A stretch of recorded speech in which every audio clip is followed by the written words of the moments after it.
Yeah, I was telling you that I was kind of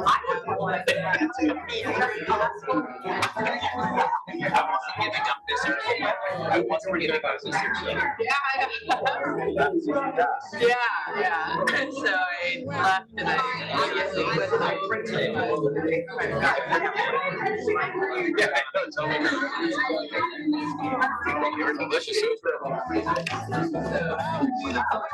She said.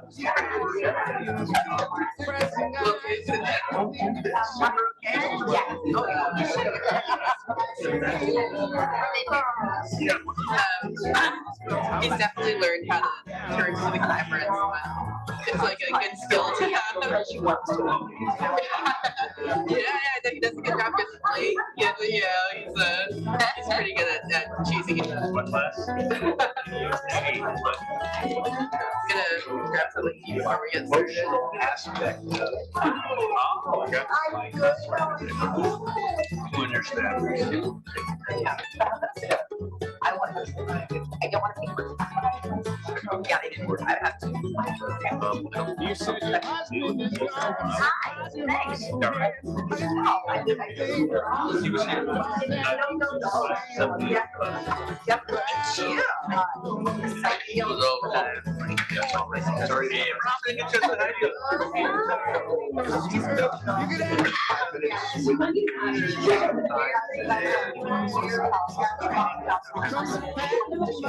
I get my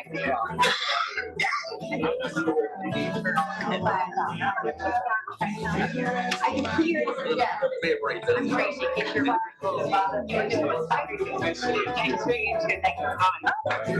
I've had this. Okay,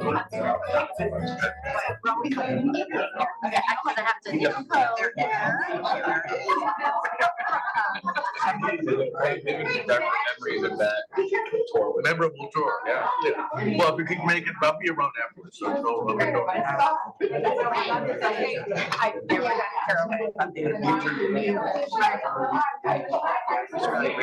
So, I swear to God.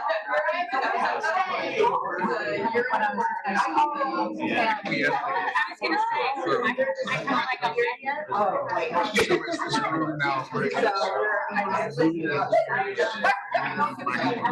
Now,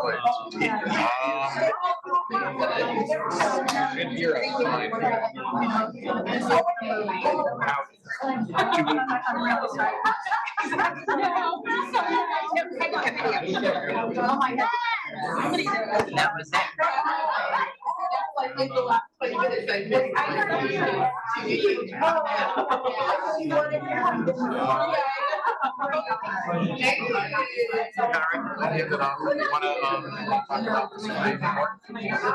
Okay.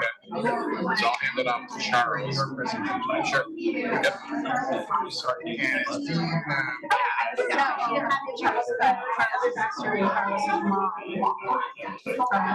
They were little.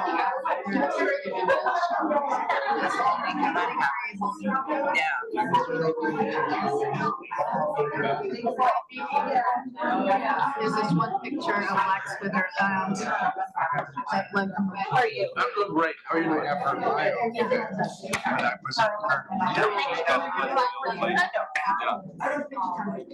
who's sponsored? Foundation Rum Award. So there are nominees, and then a committee reviews the nominees' materials. And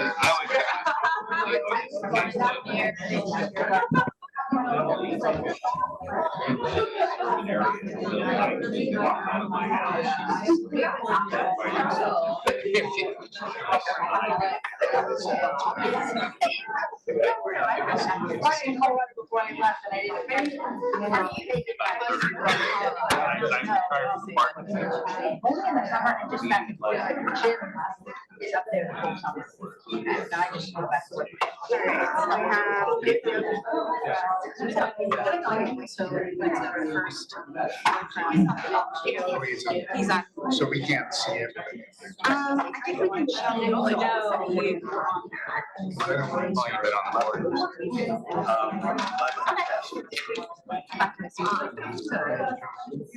So, yeah, right about below. So, 14-year-old, that's like, Harris. Yeah,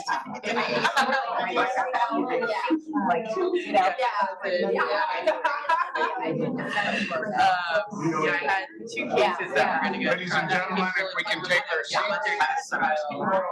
Well, it's the same case. I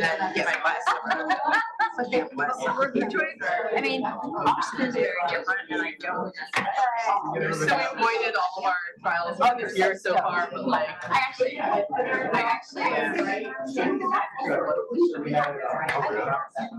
right now, like, but you can't miss it, right? All the work. Yeah. That's almost finished, actually. It is. No. That's for sure.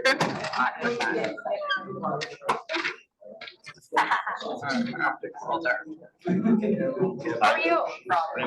Good. Ladies and gentlemen, if we can all be seated, we'll start the meeting.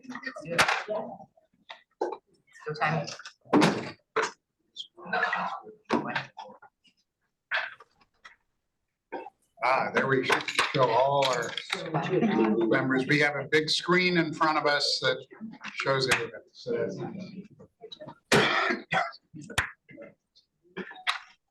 Okay.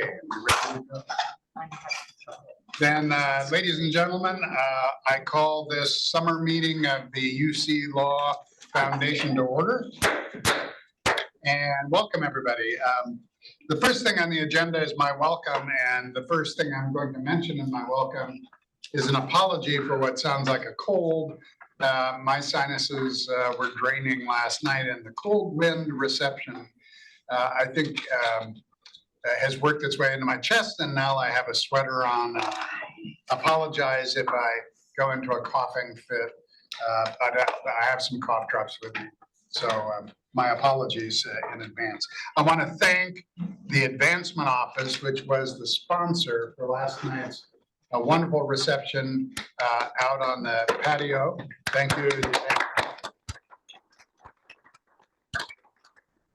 And we really enjoyed it.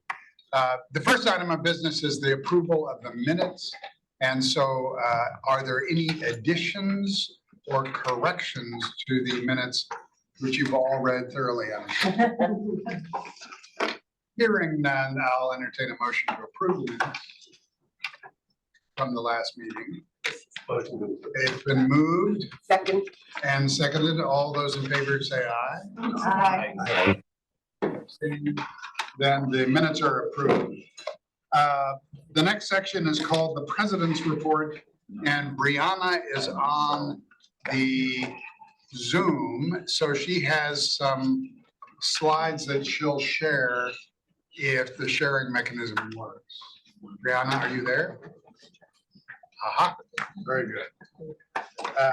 The first one is the recognition for Giving Day 24, and these are the names: Carol Buckner, Allison Cabrera, Veronica Callahan, Joan Casman, myself, John Lean, Harvey Long, Tim Mills, Kathy Rivlin, Chip Robertson, and Robert Saul all gave on Giving Day.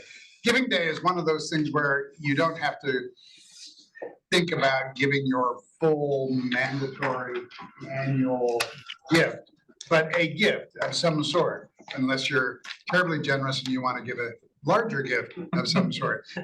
But it's always good because the participation rate increases, and we really appreciate everybody that's involved on Giving Day. The next is the honor roll for the fiscal year 24 Board of Trustees, reminding everybody when we say at UC Law fiscal year 24, we mean July 23, July 1, 23 to June 30, 24 is FY 24. I would prefer it to say like 23-24 and 24-25, but this is the way it's done. And all these, Joan Casman, Jennifer Fung, Jennifer Hagel, Chris Holland, Michael Kelly, James Lambden, Judge Lambden, Leo Martinez, Scott Morris, Basil Plestiers, Rob Saul, and Roland Tellis have all given a major gift of $10,000 or more in fiscal year 24. So please, let's all give them a round of applause.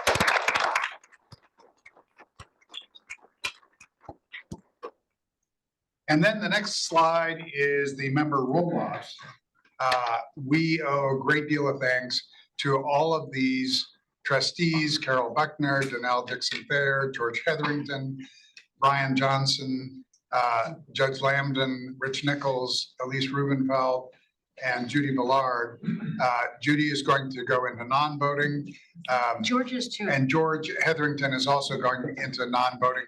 George emailed me last night and apologized that he could not get on a flight from Honolulu to be here. He wanted to be here with us. But we owe tremendous thanks to all the members who are rolling off.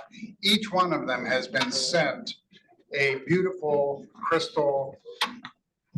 We have The sound check. You say. They're setting up a concert at Civic Center Plaza. I think it's the sound checking. we're gonna have a musical interlude during our meeting.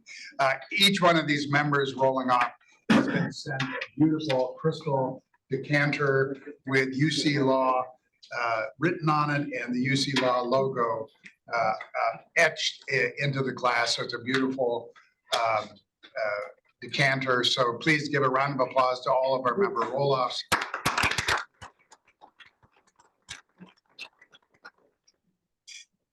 And now we move to the 2024 Student Rummel Award. Julie Mendoza, class of 25. She's attending the meeting and will give remarks. And I am not going to read her wonderful resume, but the first thing you can notice in the materials under GPA 4.02, class rank 1 out of 350.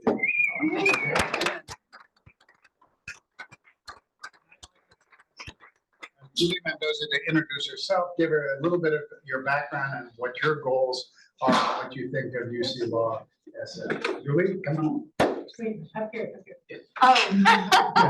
Everyone see you. There's There's a lectern. Wherever you'd like. Well, to then will Oh, her you back can see be her. to the people on?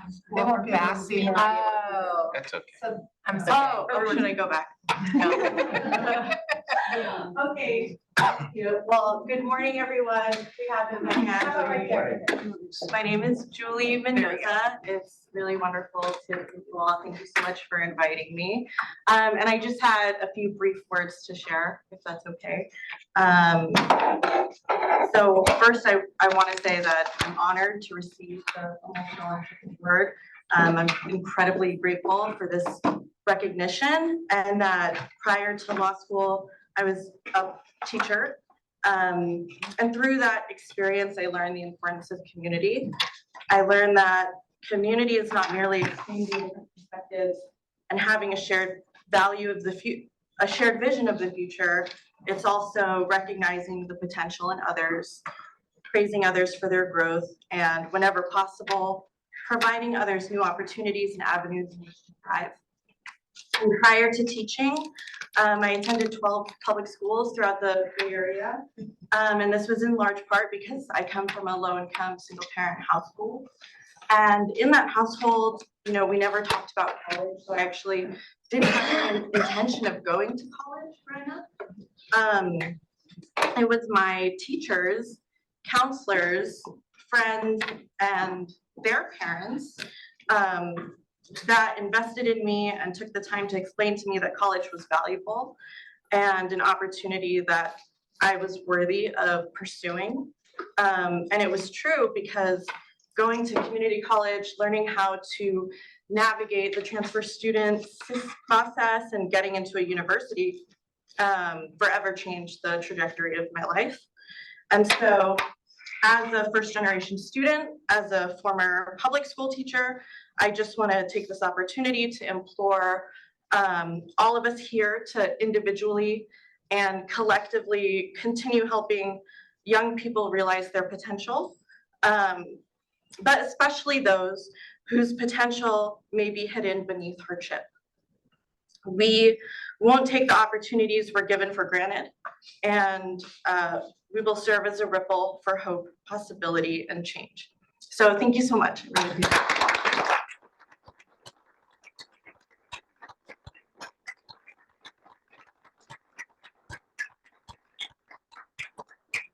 We have about 2 minutes if anybody would like to ask Julie a question, including how do you manage to be 1 out of 3? But Amazing. please, questions for Julie. What kind of work are you gonna pursue? I'm currently working as a summer associate at a trial litigation firm called Kecker, Van Ness and Peters. So I'm really just interested in getting good at this work so I can be an effective advocate. And I'm looking forward to the training there. I'm open to other opportunities, but that's my priority right now. Becker's a good start, so, yeah. Congratulations. Yes. Let's, Eric, you want to join me today? Sure.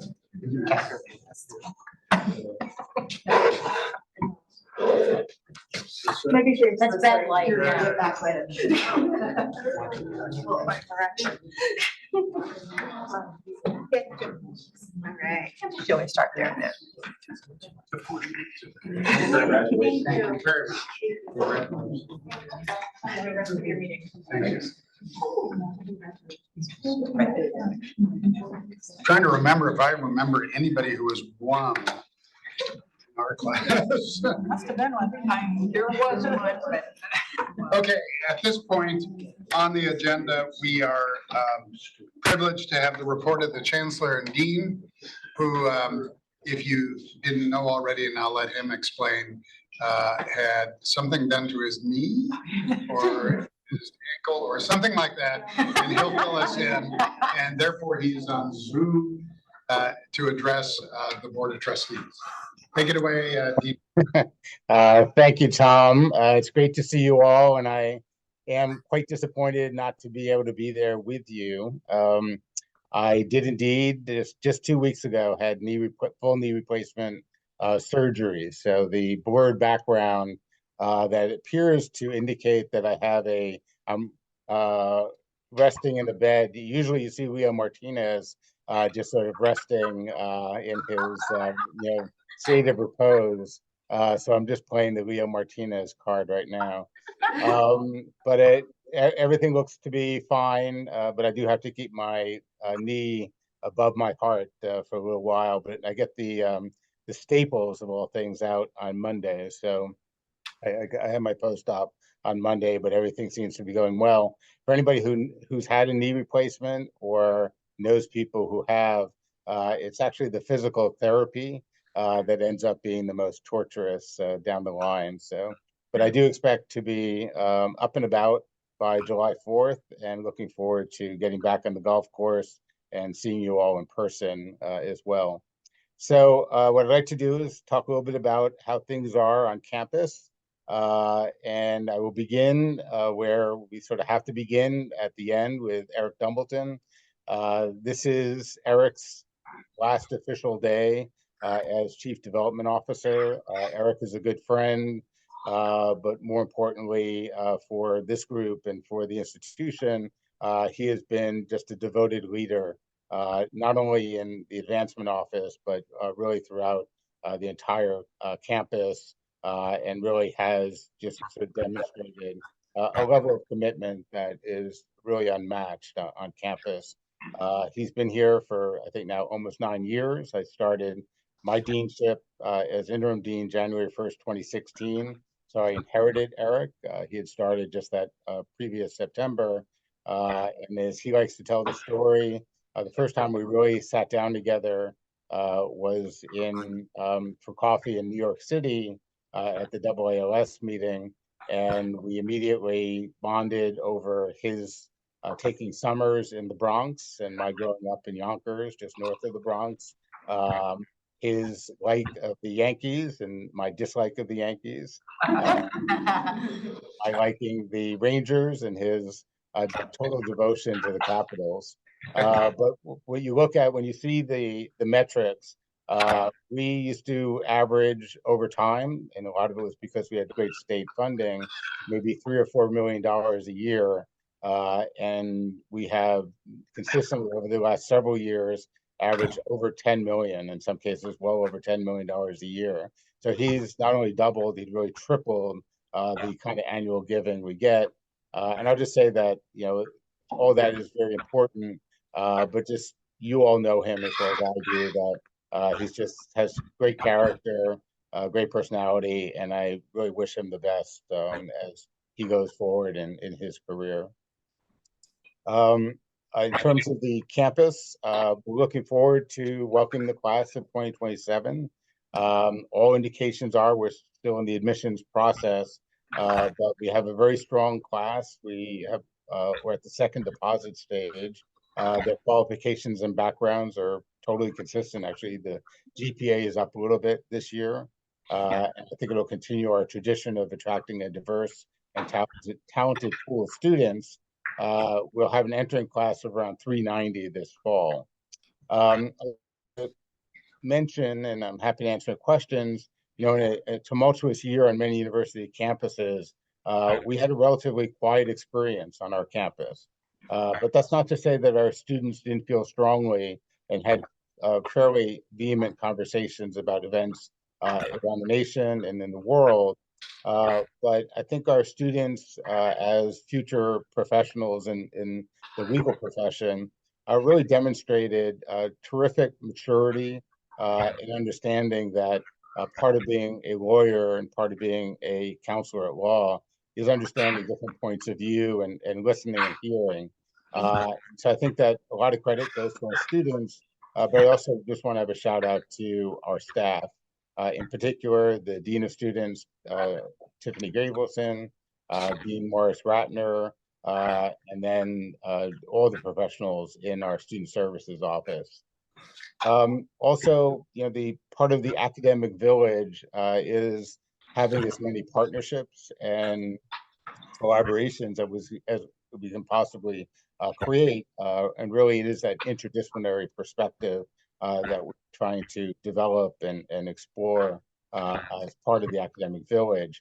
A couple of interesting ones that just developed recently. The University of California, San Francisco School of Pharmacy reached out to us wanting to have a meeting because they see that law and policy is highly relevant to where pharmacology and regulations of drugs are going. And so we had a wonderful meeting with the dean of the School of Pharmacy and several of her leaders, and a group of our leaders as well, Morris Ratner, Jenny Kwan, and others. We talked about joint degrees, we talked about concurrent degrees, and we talked about scholarly partnerships. And in particular, they're moving very much into, as we are as well, artificial intelligence. And of course, they're quite interested in regulatory processes. So I do think that this is a really, we typically with UCSF have plugged in the School of Medicine. And this is really a nice, expansion of our partnership with UCSF generally, which are the people at the School of Pharmacy.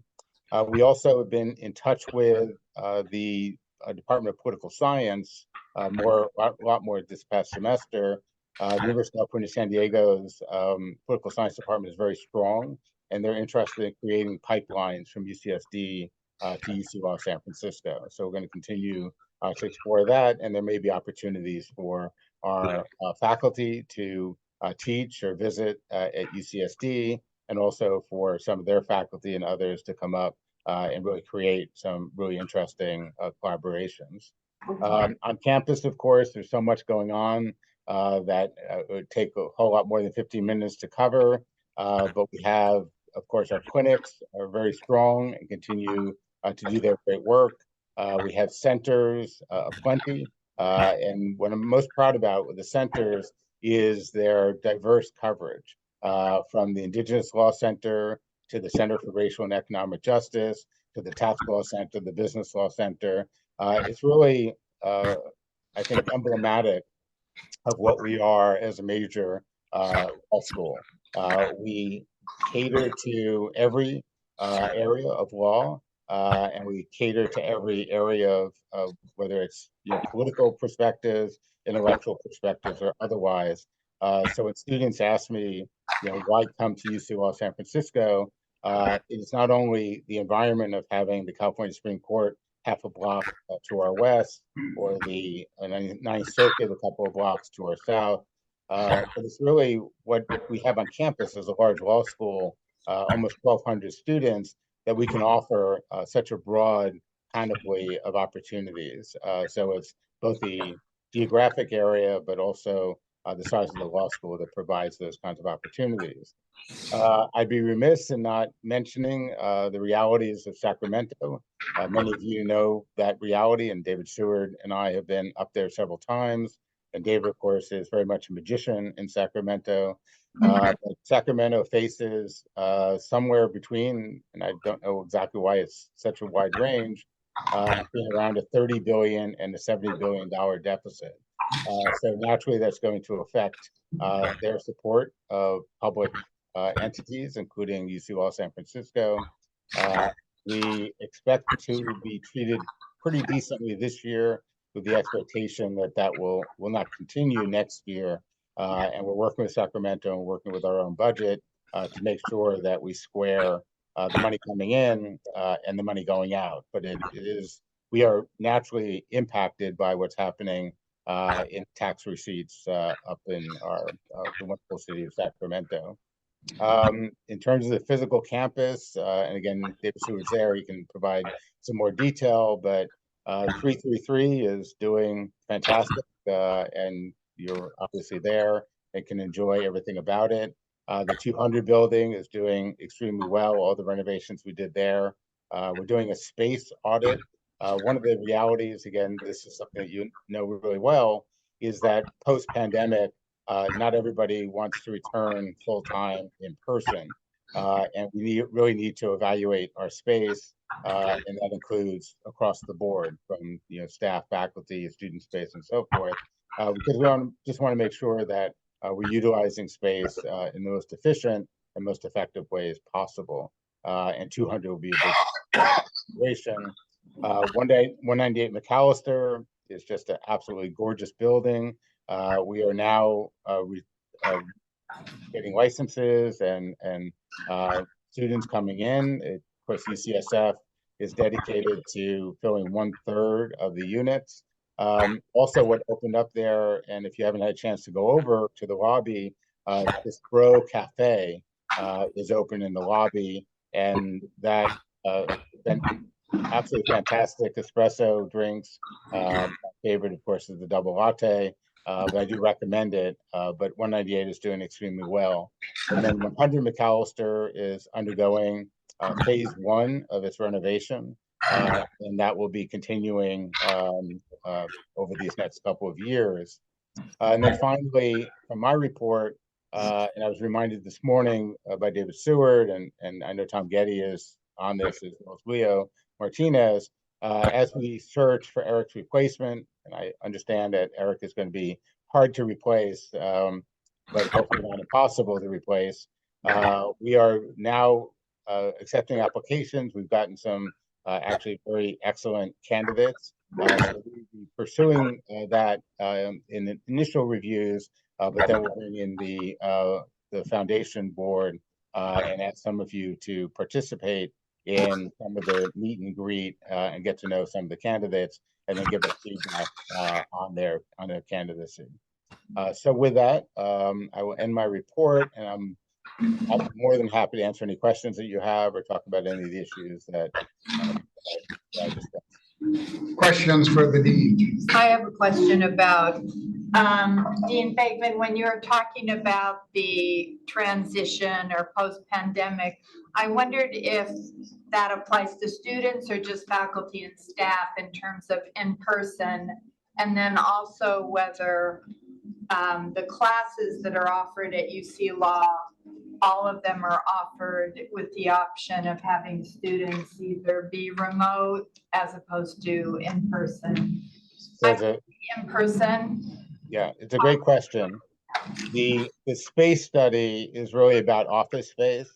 and then just reconciling who's on campus and who's not, and possibly having some hoteling going on. And that doesn't really affect the students.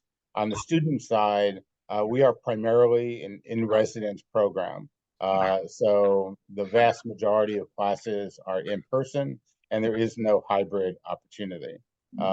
If there's reason for them to miss the class, all the classes are taped, both audio and visual, so they can get access to it afterwards, but they can't just not come and show up in a hybrid fashion. However, I will say that we have more opportunities now for straight distance learning. So there are several classes now in our curriculum that are 100% distance. And some of our graduate degree programs, like the health policy law degree that we have with UCSF, that's 100% distance education. But generally, when the class is in person, there is no opportunity for the students not to come. Leo has a question.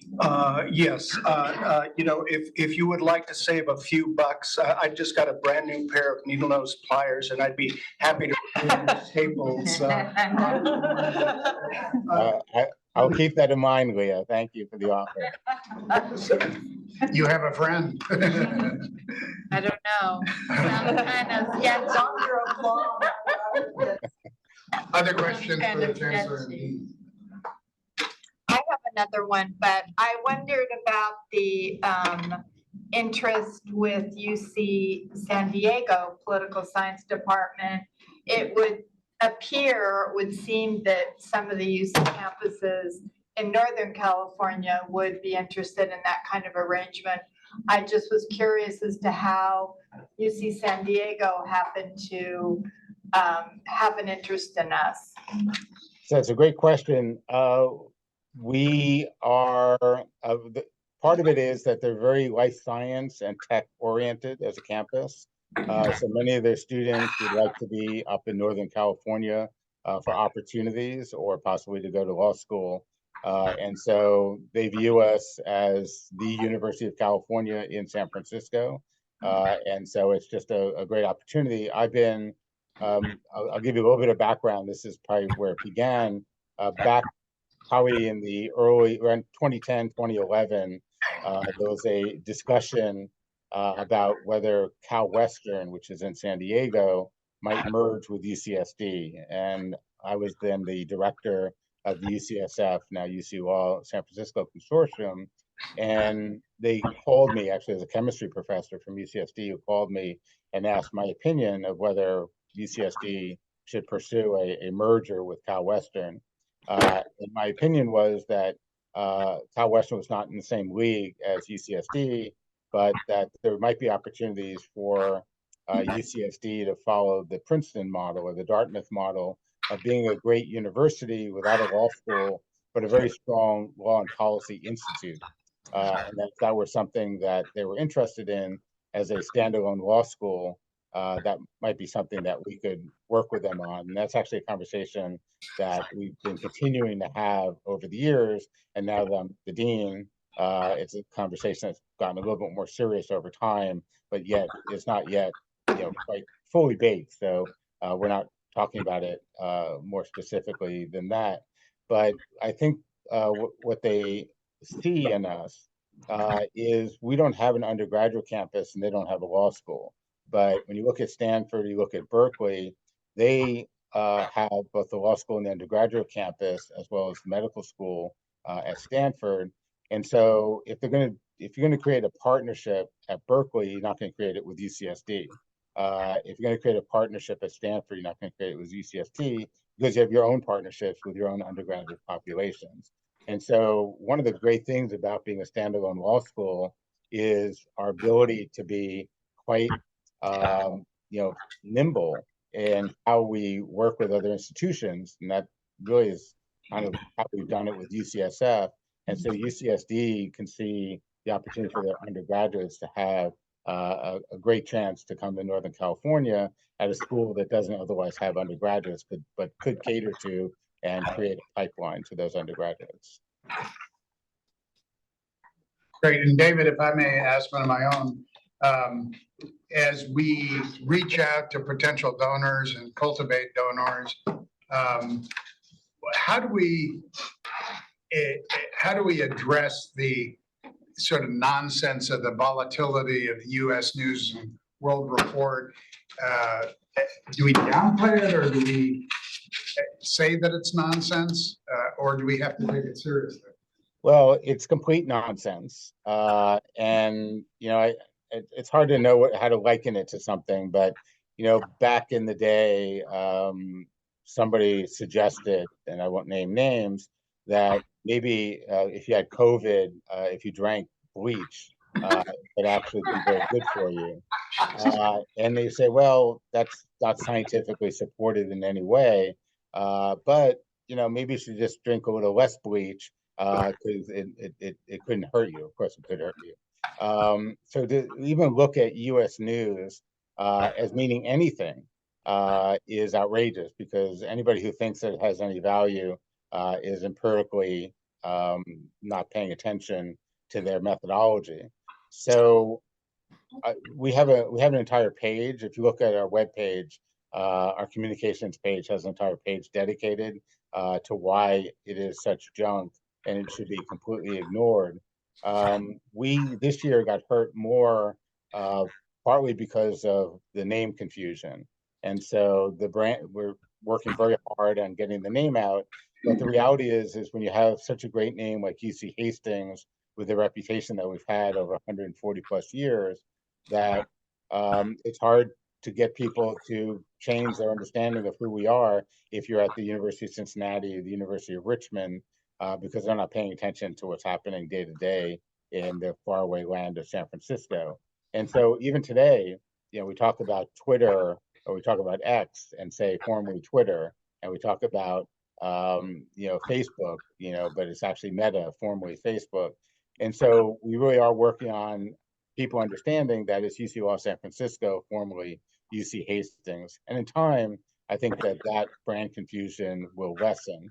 And then beyond that, the other factors that are highly valued or weighted in the algorithm are bar performance and employment. Our employment is actually at historic highs, around 93% overall, 10 months out. And our bar, you might remember when I first came in, we had that embarrassing year of 51%. But then we had 3 years over 80% through the initiatives and reforms that Morris Ratner and Stefano Moscato and Margaret Greer and others implemented. And the last couple of years, because of the pandemic, we dropped into the 70s, 74% last year. And again, 74% is not adequate, but it's not embarrassing. And we need to get it back up into the 80s, and we need to be consistently in the top 5 or 6 of the law schools in California. But one of the things that U.S. News doesn't do is they don't weight the bar on the basis of the difficulty of the exam or the pass score.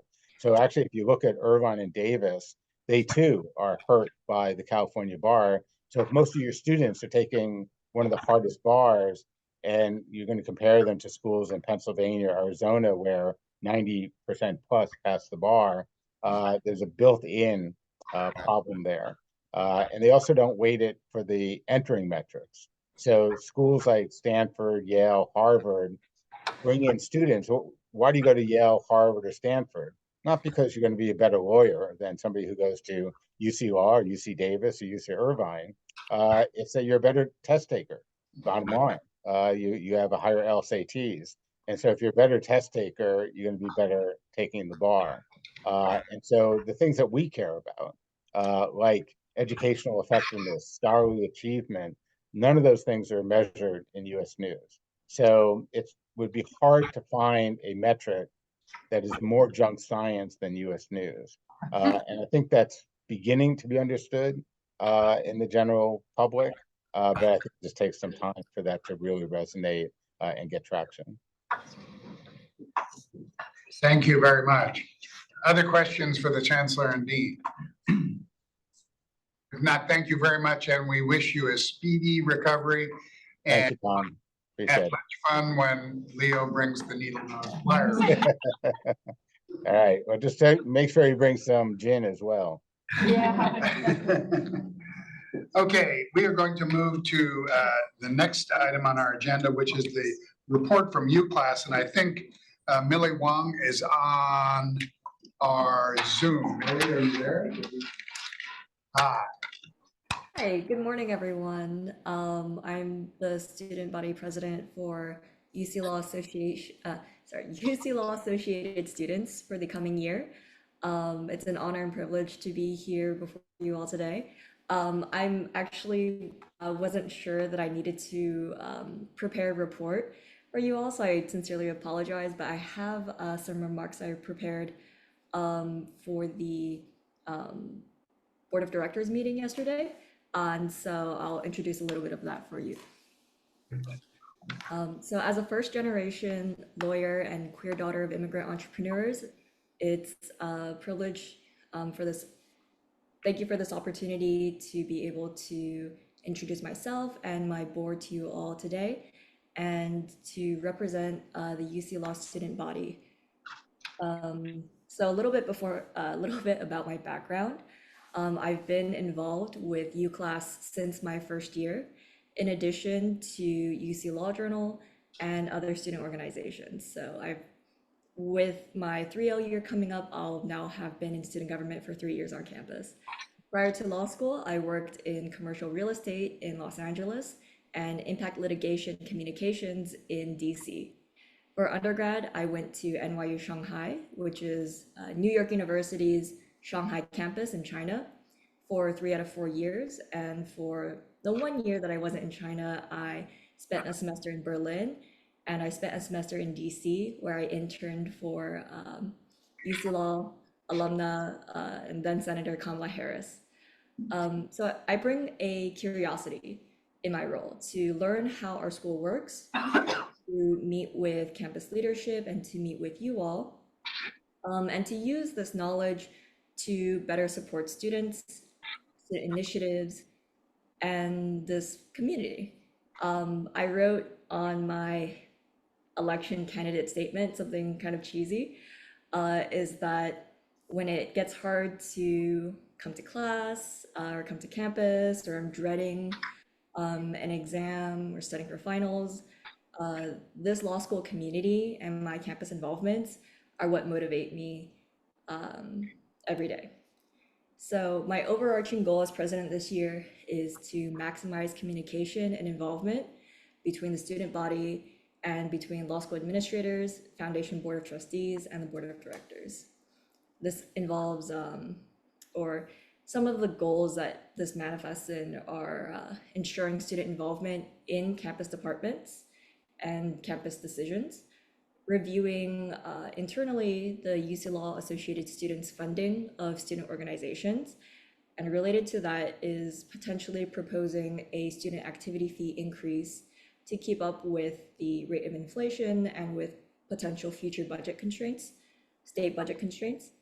And last but not least, most importantly, is keeping track of student initiatives and keeping you all appraised of those activities and what the students care about.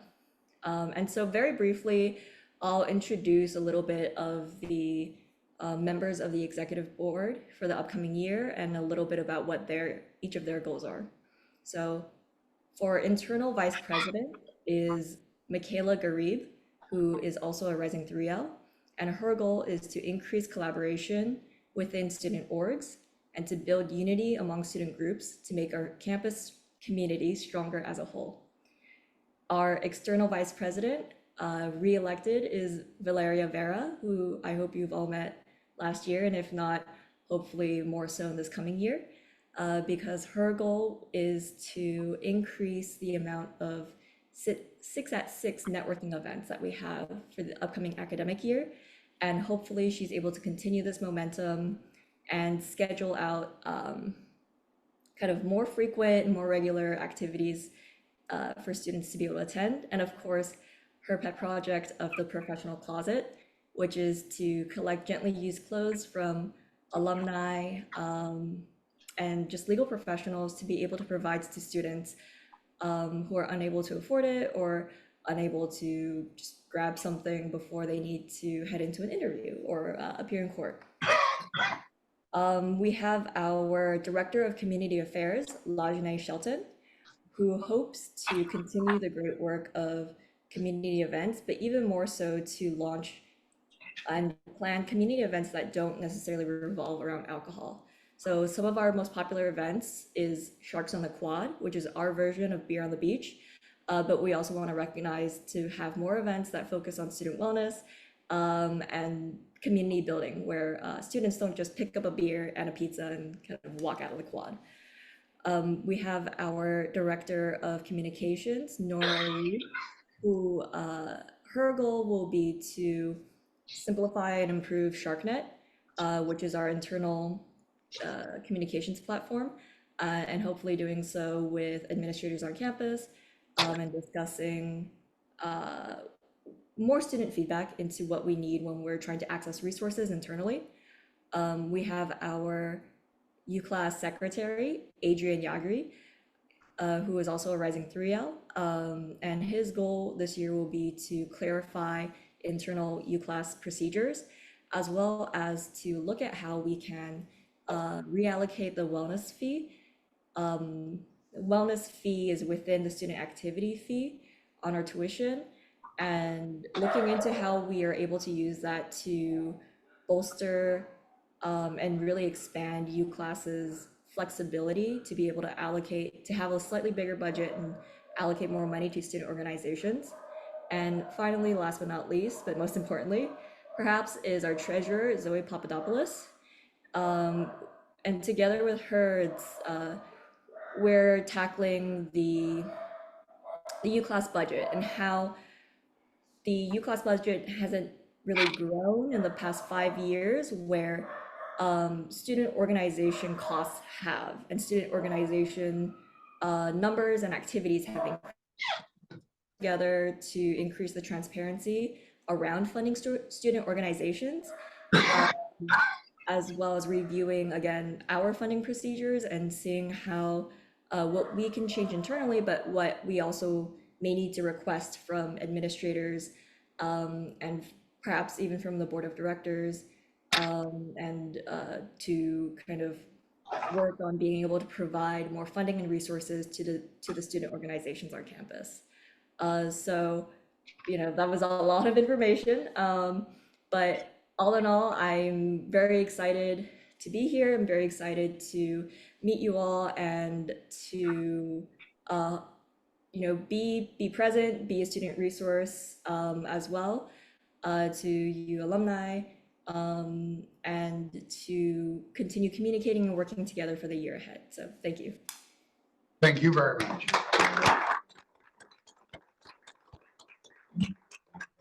For Melly, from the trustees. If not, then I'd like to turn to Kelly Tom, can I ask you a Matayoshi. question? Tom? Yes, can I oh, ask you- sorry. I was just asking about the chat that's going on, because we see it pop up on the screen for a second, but we can't see the whole Oh, yes, thing. for those who are online with the Zoom, if you do a chat function, we only see a couple lines and then it vanishes. So I'm not sure. So we want So to if be a there's, part so of if there's anything that's, it looked Yeah, like there maybe- was some interesting yeah. stuff being said. Maybe address it verbally, because. I can log on to the Zoom and then I can announce it if anything Okay, goes through. there you go. Super. So we'll turn to Kelly Matayoshi, who is a co-chair of the UClass Liaison Committee. So Kelly? Thanks, Tom. So as you guys know, the UClass liaison group, our goal is to really support UClass and their initiatives. So I'm glad that we got to hear from Millie about what their plans are for this year. And we are planning on meeting with them later in the summer before the school year starts, so that we can align on how we can best support UClass. And so I just want to it's in the report, but I do want to recognize those that helped contribute to this past year's initiatives.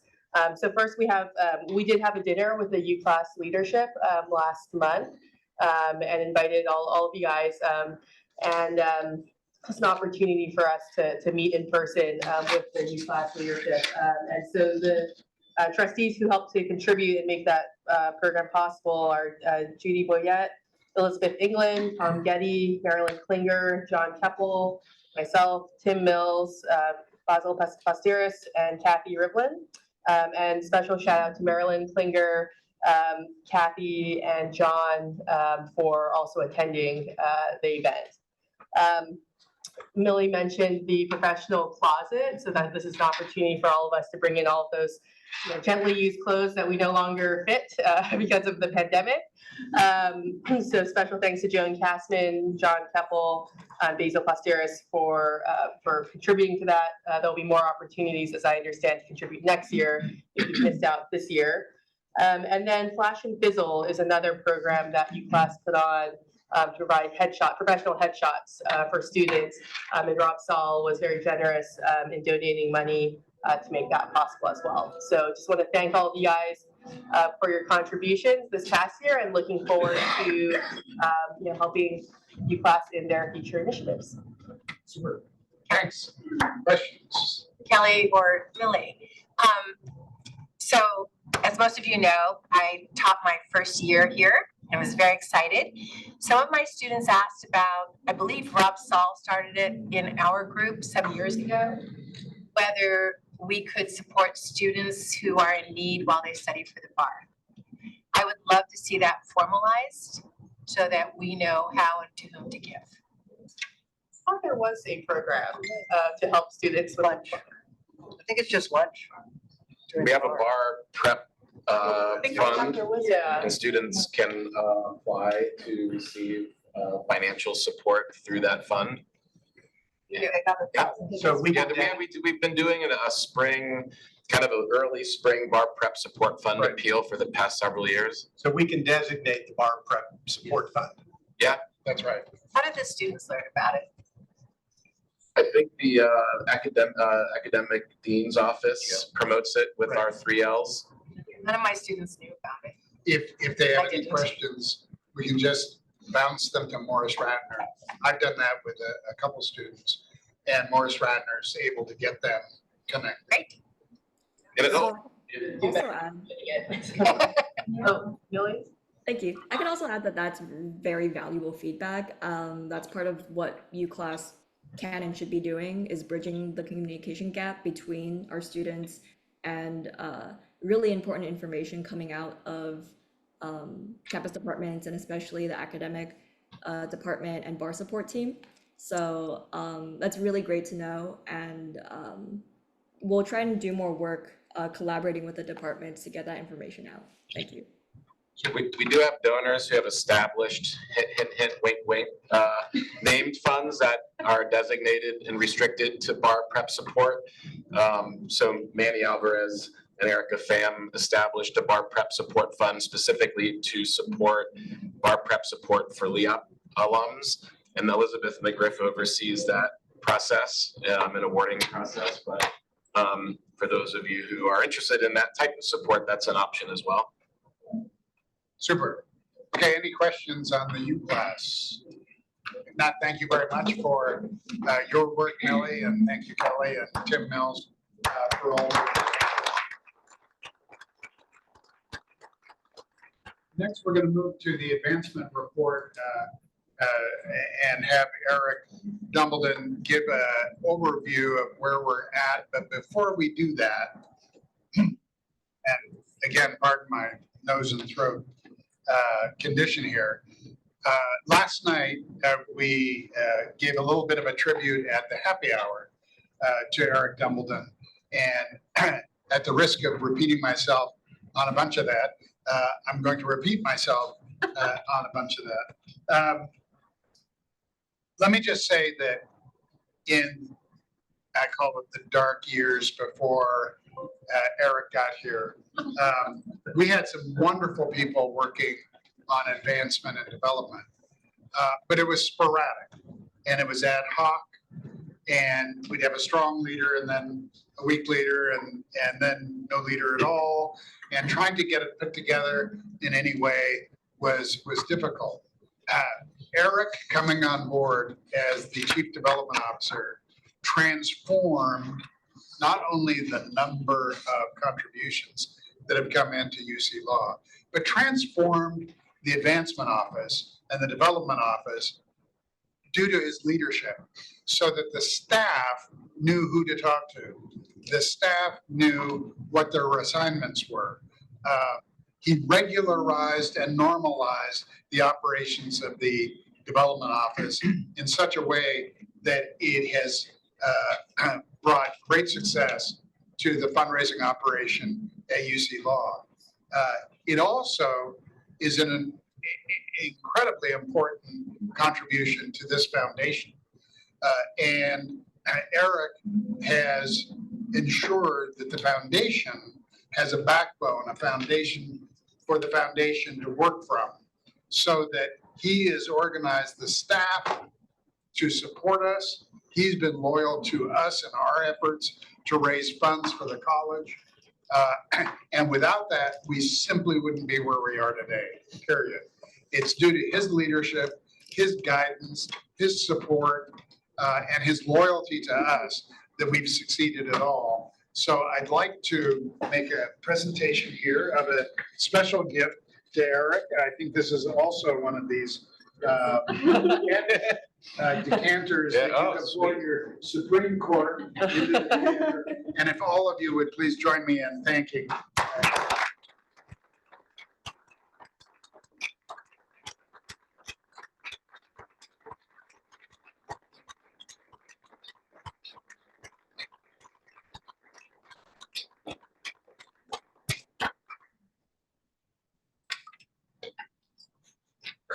And take it away. Yeah, well, thank you, Tom. I appreciate that. I was laughing, I was saying that I feel like the length of service somehow is reflective of the length of goodbye. So almost 9 years working here, and I feel like it's been a long goodbye. But I think that's appropriate, and I'll just be much briefer than I was last night. Just to say thank you to the foundation board. You know, when I came in 2015, a lot of this was new to me, so I owe a lot of my growth and the success that I've had to the foundation board and some of the members who are still here on the foundation board. So most thanks to those who have been along by my side all the way. I want to thank Chancellor and Dean Fagman. He captured it really well. Our first meeting, you know, I got hired by one dean. He resigned 2 months later, and I was like, "Oh shit, what's going to happen here?" Now, Deborah Bogarts, Tom Gede, Leo. I'm looking around. There are others on that search committee that hired me. So I was like, "Okay, I think I got along with everyone else." So hopefully, this isn't going to impact, you know, my future at the law school. And then when David and I met, like he said, in Manhattan. Not only did I say few, I was like, man, I lead a really charmed life. This guy is great. And, you know, together with David, we've done amazing things. Couldn't have had the success that I've had and that we've had without David's leadership and vision. So he and I are going to remain close friends and talk about the Rangers and the Capitals, like you said, and the Yankees and the Mets. And we still need to have our meatball competition. So stay tuned for that. I want to thank my team. Again, you guys are probably sick of hearing me say this, but fundraising is a team sport. One person can't do it alone. And so without the team by my side, we don't have the success that we've had. So I think Leo captured it nicely, and I was thinking about his comments about how the measure of one's success is what they're going to leave behind. And so I'm super proud of that. And I know that the school, the department, the foundation are in the best hands. And so I have no doubt that the success will continue. I'm right around the corner on 5th and Howard at the Gede School of Dentistry. So I am not far away. So I will be by here often, like it or not. And then I also, final thing I'll say is I'll continue to be a fierce advocate for this law school. I love it here. I love this school. I will remember this time extraordinarily fondly. It's been a highlight of my career, probably the absolute best 9 years of my career on so many different levels. So thank you all for providing that for me. And with that, I guess I'll move over to my campaign update. So thank you once again. All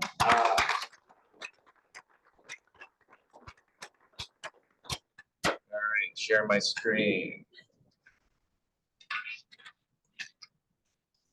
So as you all know, we are in the quiet phase of our comprehensive campaign. I've been working with Dennis Prescott from BWF, a fantastic fundraising consultant. Really the heavy lift on the front end of that, just as a review here, came in, and what consultants do is they interview internal stakeholders. So my team, me, others around the school, then they interview a selection of external stakeholders and donors and kind of gather all these different data points to help an institution land on a target goal for a campaign. And so that goal is 100 million. We're on track. I'll detail that in a minute.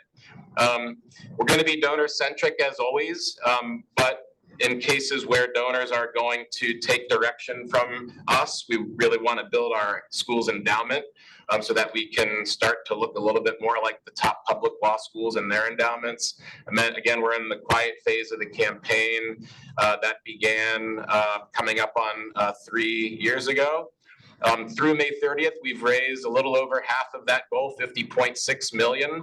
Again, I'm going to break that number down a little bit more at the next slide. Kind of the rule of thumb is before you make a public announcement, you want to be at least 60% of the way toward your goal. So that puts the target of 60 million. And we are aiming for a fall 2025 public launch. And so that would be like a really elegant event where we would publicly announce and launch this campaign. So between really now and a year from now, ideally maybe a little bit like 10 months from now, we need to raise another 9.5 million. Been working with David and members of my team, specifically the fundraisers on our pipeline. We have a great pipeline. We have a couple outstanding 7-figure asks. David's working really well with one of our key alums. So I leave very optimistic about that 60 million. And then below, basically kind of our overarching message, just talking to our stakeholders about why the campaign, why now, the impact it's going to have. And then the final bullet is, obviously all of our alumni are kind of our built-in stakeholders and constituents, but where we're located and what we're doing and the impact that we're having on the neighborhood opens up opportunities for us to talk to what I call San Francisco stakeholders. The obvious one is like a Mark Benioff, Chris Larson, philanthropists who care about San Francisco. We have an opportunity to, again, demonstrate to them how we are improving the city and this neighborhood. The campaign priorities are kind of the heart of the school. Number one, student scholarships. You could even say just student support. We have talked about the importance of scholarships, meaning that we can attract higher achieving students and retain our best students. But I also think we have an opportunity to appeal to donors about our moral obligation to ease student indebtedness. So we're trying to kind of weave that into our messaging a little bit more. Faculty chairs and professorships help with academic enterprise and the reputation of the school. And then program enhancements. Dean Fagman talked a little bit earlier about all of our centers and the breadth of those centers. And so, if we find a donor who's interested in one of those specific topic areas and they have significant capacity, there's different funding opportunities there. Endow a directorship of a program or help some of the programming side. So this is the timeline. So you can see, again, we're in the kind of, I'm almost, I guess, getting into the second half of the quiet phase, and then we'll have a public phase launching in the fall of 25. And then this is a fiscal year by fiscal year breakdown, and then also a gift type breakdown. So starting from the top, those 2 gifts in fiscal year 21 were closed under the kind of conversation of getting into a campaign. So it's a fraction of what we've raised, but we're counting those.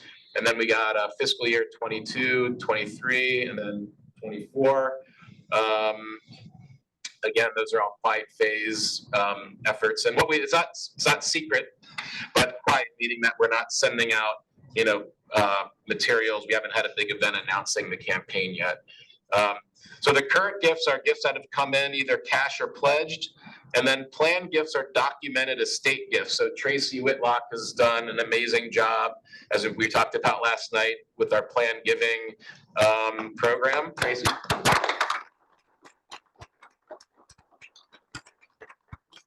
For individuals who already have documented estate gifts, if they increase that amount, we can include that additive amount into our campaign total. And then for folks who are making a new planned gift, then we can count the entire amount toward our campaign goal.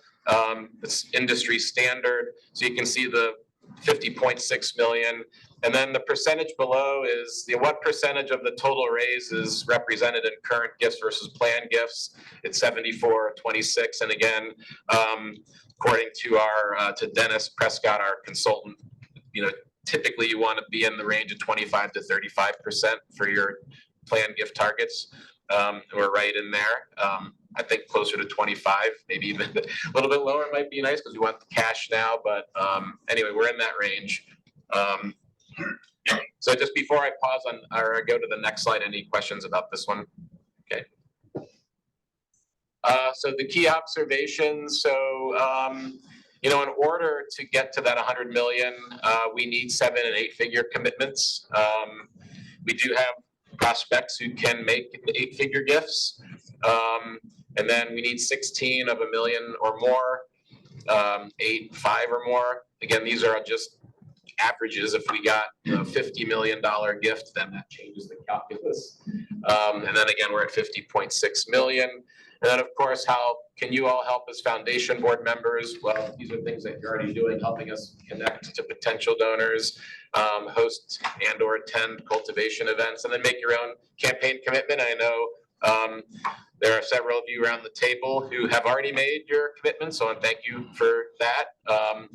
You can again make a straight gift or make a pledge over 5 years. You can make a planned gift, and then I should make that last bullet like big and bold, because a blended gift means you do both, and that's really fantastic. We can count that entire amount. Oftentimes what people do is they'll establish a named scholarship with a current gift, and then in their planned gift will have the proceeds of that feed into the scholarship when time comes. So Appreciated stock. yeah, in fact, we have a donor around the table here who made his campaign gift straight up with appreciated stock. So that's a smart way to give. So you avoid all capital gains taxes, and then you get a write-off, a tax deduction for the total amount of the gift.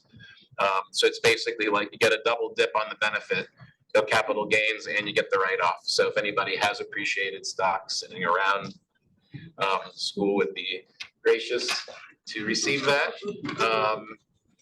So any other questions or Deborah? Anyone? So if I followed this correctly, you've raised over $50.5 million to date. Yep. And in the next year, we need to raise another 10 million quietly before we have that elegant fall then public rollout, right? So I was on a search committee along with Tom and Leo and others for you, and I think Joe Koppel, and I have to say it took a long time. It was a long process, and we had a recruiter. So my question is, I don't know, the dean can answer this too, but if it takes us a while to find your replacement, does that mean if we can't raise 10 million in the next year, we have to push out our public part? Yeah, so I can answer the first question, then I'll let the dean answer the recruiting question. But to answer your question about the raise, so there's two options. So first of all, part of the long runway for me in the long goodbye was to make sure that everybody is as set up as possible, just to continue as seamlessly as possible. So, David has prospects that he's working with, Liz Chance and Tracy on my team, so especially those donors who we've been cultivating who are either needing follow-up, we've already asked them for their commitment, or we're getting ready to, like, those are all teed up, so in terms of a handoff, I feel really confident that's been done well. if we got to, a year from now and we're not at 60 million yet, there's three options, actually not two, there's three. One would be, depending on how close we are, we still go public and launch and announce 100. Or we delay the public launch by 6 months or something, or we adjust the overall goal. Those are the three options. I do feel confident that we can get there by this time next year. But I'll hand it over to the dean to answer the recruitment question. Yeah, I will simply reiterate and echo Eric's point. I think that we'll get there. I'm highly confident that we will. We've already started the recruitment process, so I'm fairly confident that we'll have somebody in place by the early fall.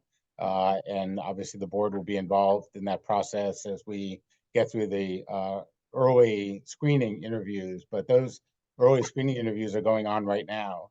Also, Leo Martinez has agreed to meet with staff members in advancement, as well as Jenny Kwan and myself, meet with all of Eric's direct reports. So we don't expect anything to stop with Eric's departure.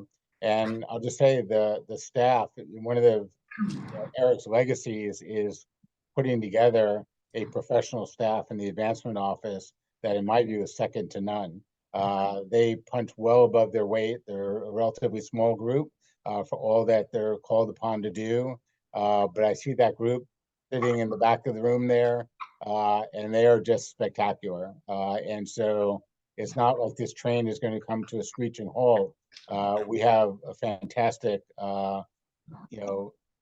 number of individuals that are going to keep it moving. And then with Leo, Jenny, and myself, we'll take up that slack. And then we hope to have a chief advancement officer in place as early as September, and then move from there. But as Eric pointed out, he and I have worked very hard over this last year, not because of his anticipating leaving, because I don't think he did, but just anticipating where the comprehensive campaign was going. And we met with a number of high capacity donors to have very candid conversations about how they could contribute philanthropically to the school. And there are a number of those folks that we have already asked, and they are now in the process of making decisions. When you're talking about that kind of money, is a very often a family decision and a question of how they designate their philanthropic priorities. But I'm highly confident that we'll be in a position next spring to go public, and I'm still hoping that the 150 million is what we're aiming for rather than 100 million. So I don't anticipate dropping it off of there. So I'm confident that things are going to be moving very, very well. And just to add to that, so my plan going forward over the next couple of months is to meet once a week with each of Eric's direct reports, and just basically keep my fingers on the pulse of the fundraising effort. And as I said last night, I really meant to Eric has left a first-class staff in place. My hands and the reins are going to be very, very loose, and I'm going to let them do what they do best. I'm pretty sure we can just breeze through this and pass the baton on pretty smoothly. I have a question, maybe for Eric, or perhaps for Dean Fakeman, but when a large donation is received, unless the donor specifies, how is it determined whether it goes to current use or goes to endowment? And I know it's one of your goals to have a substantial endowment. How does that work in the campaign process? So I'm happy to start that, and then Eric can correct me if I'm wrong on any of the details. We do typically hear from donors as to their preferences on that particular issue. So it's a little bit more unusual not to get any designated direction for the money. It very often depends on where they're putting it. If it's a institute, for example, we might need the money current use to really kickstart the institute. So in fact, I'm having a conversation right now with Robin Feldman about a possible gift for her Center for Innovation that would support the development of the Artificial Intelligence Institute that we're creating. And I just talked to her yesterday afternoon, was talking about what the balance would be between having current use to really kickstart something that needs to be done quickly, given the realities of AI in the Bay Area, because we want to ramp up very quickly. And then what percentage of a major gift might go toward endowment to sustain it thereafter, with the expectation that because we were able to ramp up pretty quickly, we'd be able to attract more money.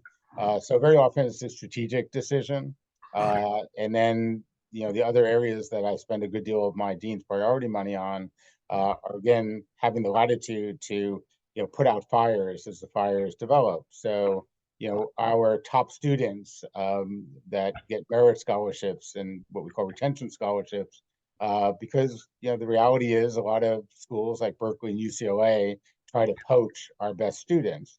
And although I believe that they're not going to get any better education and maybe an inferior education by transferring, they may feel like that might be an option for them. And if we can show them the love by putting them in an honor society and how proud we are of them, but also support their financial situation, that money is very well spent because the top of the class does very well in terms of employment, does very well in terms of bar, and serves the school very well. So of course we're dedicated to all our students, but the top of our class ends up getting merit scholarships. The other area that I spent a good deal of our resources in my dean's priority private giving are bridge fellowships that allows students to get their foot in the door, very often a public interest or public service placement. And those have been absolutely incredibly successful because those students very often get full-time jobs thereafter.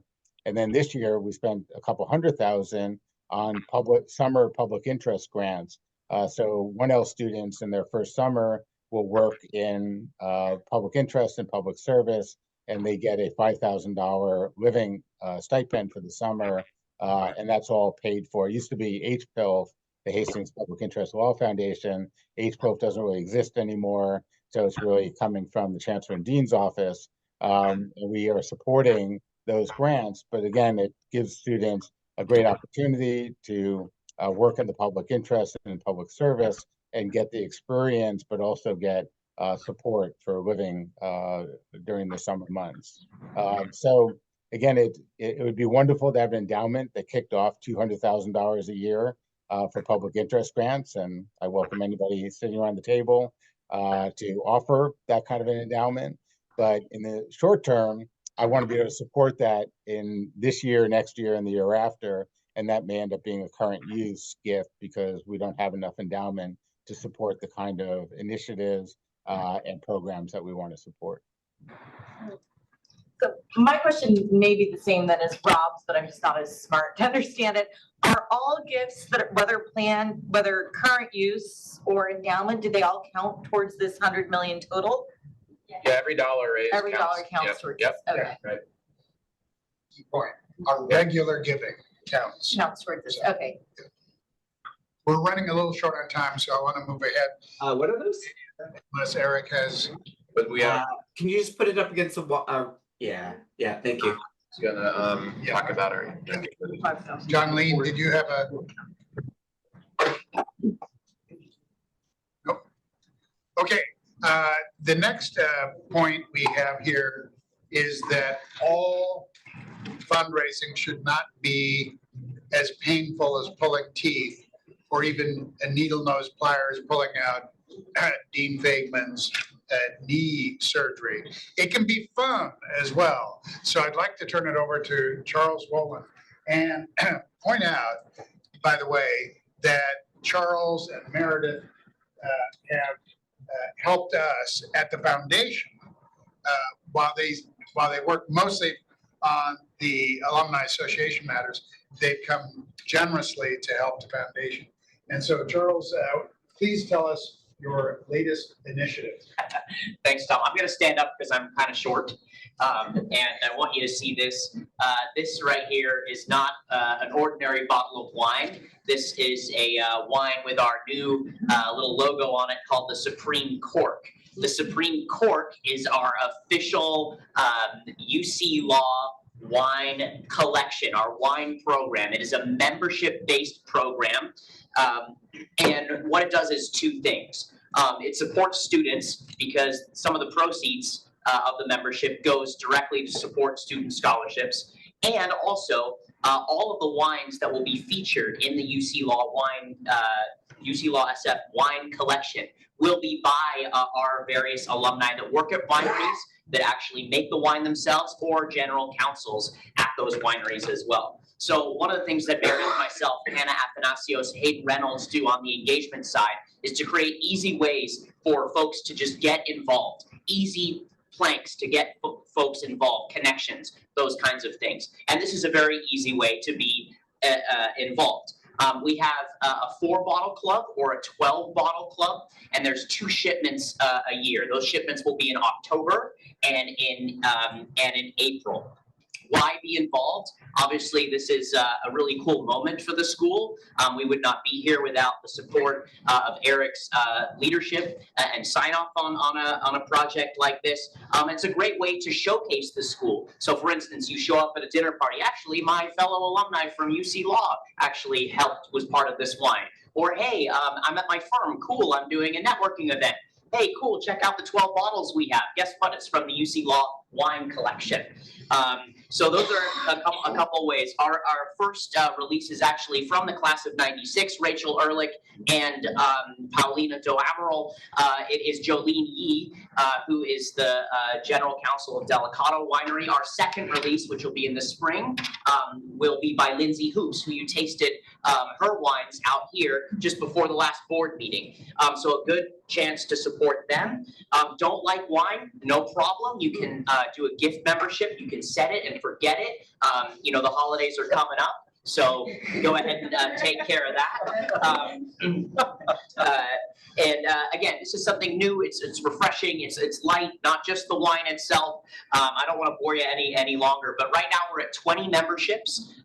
We've just kicked off. We're about 3 weeks in. Our goal is to get to 100. As the trustees board, you're our early adopters. You're our most loyal volunteer alumni, and would love to have you become a member of this. For the first 100 members, we're actually offering a 20% off. Also, our merchandise store. So not only can you get some wine, Marilyn Klinger, you can also get some special merchandise as well. And once we get over the 100, we continue on, and we'll actually potentially have our own physical labeled wine bottles. I know that our Chancellor and Dean David Fakeman would love to have a specific branded club. So let's work together here and let's band together and let's sign up. Become a member today and help us get to our goal of 100, and let's kick on. We can kick some of the money back to students. We can support, uplift, and center our alumni and enjoy wine as well. We'll have some special tastings, of course, out here, and I'm happy to answer any other questions. Charles, where do we sign up? Yes, I'm going to drop the link in the chat, and on the back of these wine bottles, there's a QR code. For you, and I will make sure that I email all of you as well, and you can come find me at lunchtime if you have any questions. But if your firm needs wine, or your partner likes wine but you don't like wine, let's do it. Showing up at a dinner party, let's do it. And last thing, before we finish here, let me just say one last thing. I have a UC Law branded Giants cap in my office that I will give to the first person that signs up, and I will know who signs up because I get a little every time someone signs up. So anyway, yes. How did I find out about it? Because I'm already signed up. Yes, you were signed up, you are signed up, and Basil is signed up, so she was signed up. How did we find out already? You got an email from the that was Alumni the email. Association, and all alumni will be emailed next week with this as well. That'll be our second email to all alumni. We did an introductory email, but I want to make sure that you, again, as our most dedicated, loyal alumni volunteers that are here starting at 9 a.m. on a Saturday, y'all get first dibs and you can get it on the ground floor. So what an opportunity to do it now. And the last piece I will say is we gave a little discussion as well to the UC Law Board of Directors. And there's only about 12 directors, but half of them signed up. So let's try to beat that number of 5 or 6 today. Let's try to get 10 or 15 folks in the room to sign up. I think I counted about 17, 19 of you. Marilyn and Basil, you don't count. You're exempt. You already signed up. So I will hold there. And you can come find me at lunch for any other questions. But please sign up if you can. It made a great deal to us. And I just want to thank Eric for his leadership. And we wouldn't be doing this and getting to this point without Eric. Eric has become kind of a personal mentor to me as well, learning all the tricks of the trade of fundraising and sponsorship, leadership, and what it's like to work in nonprofit space. And so thank you to Eric and appreciate it very much. Cheers.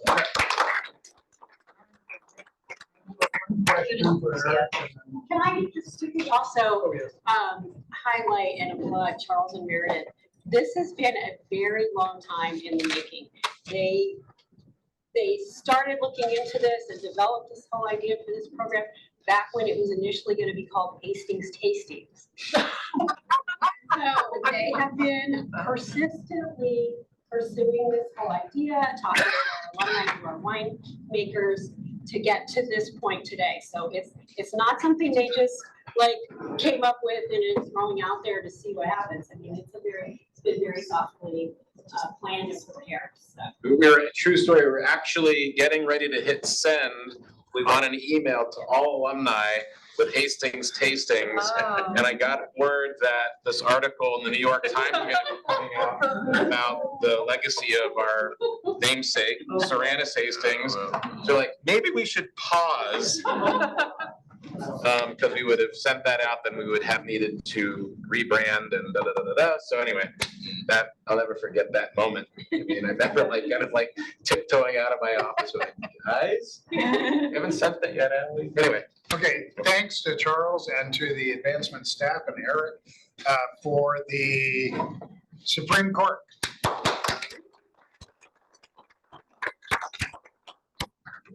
One last thing we want to cover on FY25 member pledges you've seen in the materials in advance of this next fiscal year, which begins this coming July 1. The Advancement Office will begin reaching out to board members who do not have a current pledge form on file. See, I told you it'd be, you'd hear fun things and then the teeth pulling. This is the teeth pulling. We ask that you take a few minutes to review the FY25 Foundation pledge form and execute via DocuSign link. The advantage of this is it provides the opportunity for the Advancement Office to send periodic reminders and keep track of everybody on the foundation for your member pledges. So please keep that in mind. And thank you very much to the staff for that. We're going to move quickly to the Finance Committee report with CFO David Seward and our Treasurer Nick Yoga. I'll let David get his feet wet on this one. Thank you. He's been a great boss over the years. All the knowledge he has. All the knowledge. Well, I obviously cannot match Charles' salesmanship. Reminded me of the old Ginza knife. Ginza knife. Stop it. We're lucky to have Charles. So just real briefly, we have the Finance Committee report. There are 3 reports and 1 action item. I will rest on the reporting in the package, but the action item is the approval of the 24-25 budget. The budget is based on projections that are developed working with the Advancement Office, and it does not represent an aspirational a goal that represents more of the operational ends and focus on the unrestricted funds. So the thing to note about this budget is what it does not include. It does not presume that there is a gala event for the upcoming year. If the trustees were to want to integrate a gala event, they could do so at a later point in time. It does presume targeted levels of unrestricted giving, continues funding for donor cultivation, swag, etc., at a lower level to bring it down to closer to actual. It's basically a break-even budget. So I'm happy to take any questions and take it from there. This is on PDF page 35 of the materials if you're using a PDF or you have a printout. Want to mention the expenses, the block grants and the foundation? Block grants are slightly down from the prior year. The foundation income levels in the current year, there is a large gift coming over. There's a roughly $100,000 gift coming through on the unrestricted side that's not yet reflected in the numbers. The final distribution from the Mary Kay Kane estate, but we are pretty much on target. And our expenses include not only the grants, but faculty award and the Rummel. Faculty award and the Rummel award. The Rummel award is being totally funded from the restricted funds, as there is sufficient fund balance to fully fund that award. In the current year, we did a mix of some money from the unrestricted and some from the restricted to make that a whole $3,000 award. Any questions for David Seward on the budget? If it's an action item, then I'll entertain a motion to approve the budget. I'll entertain a motion to approve the budget. Judy Boyette. I'll Been moved. second it. And Jay Pandel second. Any further discussion, questions? Then all those in favor of approving the foundation budget signify by saying aye. Aye. Opposed? Aye. Abstentions? Then it's passed. Then the final item is report on investments as of April 30. It'd probably be helpful to show the efficacy. You grow endowments in two ways: by increasing the value of the corpus, the historic gift value nowadays, by adding new endowment, as well as by wisely investing the endowments you have already received. And that investment element, more on my end, Eric's on the fundraising side, I'm on the stewardship side. Endowments grow when the amount of appreciation exceeds the payout rate as well as the rate of inflation. It's critically important that you preserve the purchasing power of your endowment so that the gift that would have some value 20 years from now has even more value now. So this data set we have, we elect to invest our funds with the University of California. The endowment is allocated to the general endowment pool. That is the reddish line. And this year has been extremely positive. This is as of December 31. So on a 12-month basis, the general endowment pool had an 18.6% total return. Now that's great. And there's the market's volatile, it goes up, it goes down. UC's done a superb job on that side. But I think what's more telling is the value of the returns over a 30-year period, where you have the 8.7%. Yeah, the general endowment was actually 11.5%. That the blue and gold fund is at 18%. But the general endowment pool over a 30-year average annual return is at an 8.7% total return. So you factor in roughly 2% inflation, 2.2, 2.3. You factor in payout rates about 4 or 5%. You're getting that appreciation of the corpus. So this is again significant. Also, great benefit. We received a $90 million grant from the state of California to support the renovation of Calster Tower. We elected to invest that grant in the short-term investment pool and the total return pool managed by UC. So the short-term, the investment pool is STIP, which is basically a cash pool, no risk, 5.1% total return, and a 14% return on their working capital pool. So that has really been beneficial. the state, I think I've mentioned this before, but the state is extremely antiquated when it comes to financial processes.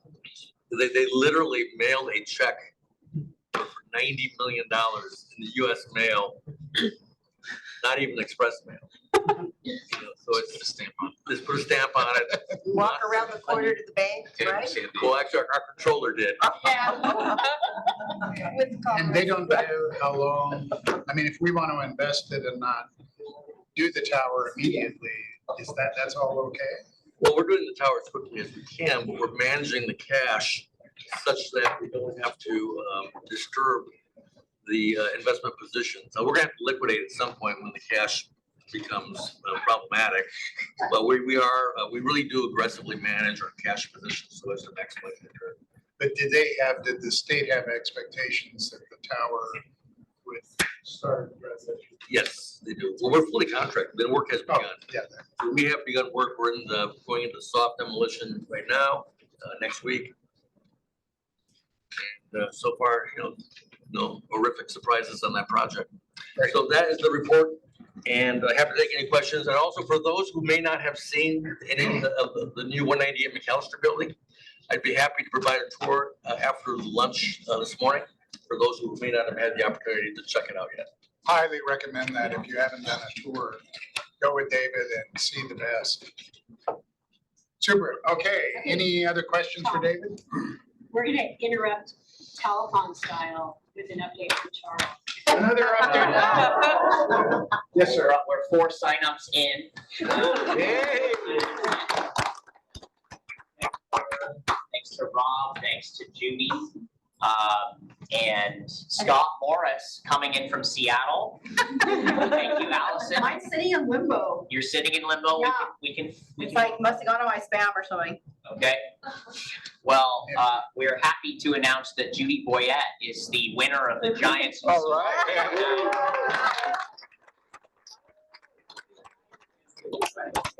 right. Super. Okay. Thank you very Can I do a little much. tag on to that? Yes, please. So I looked up the wine really quickly because we were curious as to who's producing the wine, and I might have missed it. So it's Delicato Winery. The interesting thing is Jolene Yee, who's the general counsel for that, I put through a call to see if she might be interested in joining our board. I haven't gotten a call back, but I will pursue it now. Good. Super. Okay, any remaining questions? If not, this is time for a 10-minute break. Let's sort of program it for 5 minutes and then we can get going in 10 minutes. Thanks very much. Yes. Maybe. Yeah.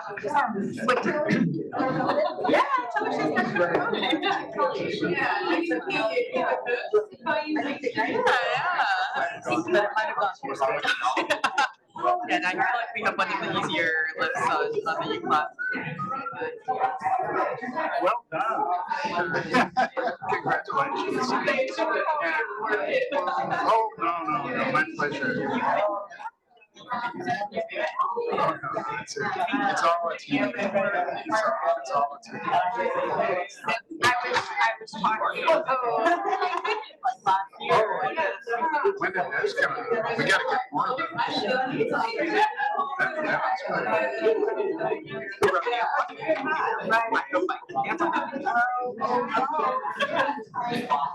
don't think anyone's ever lost it. But now that I said that, we learned it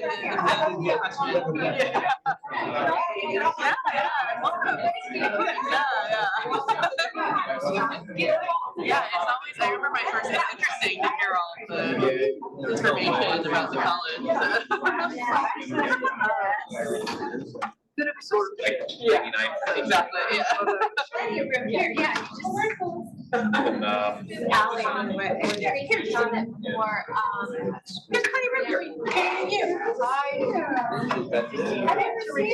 My daughter's starting private school in the fall, so we've been in.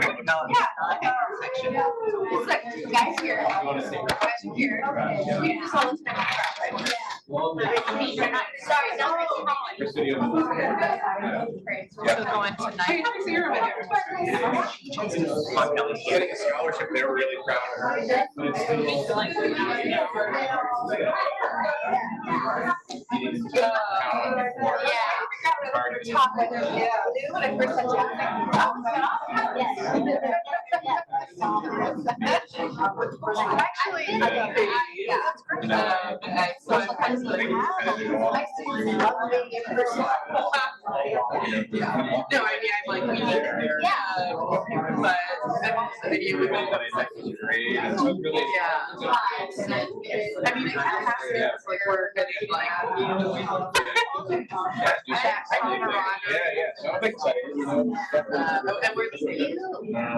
I didn't realize the problem was actually now. I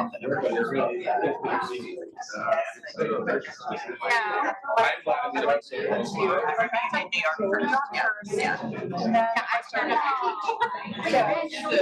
Yeah, great. Danielle has.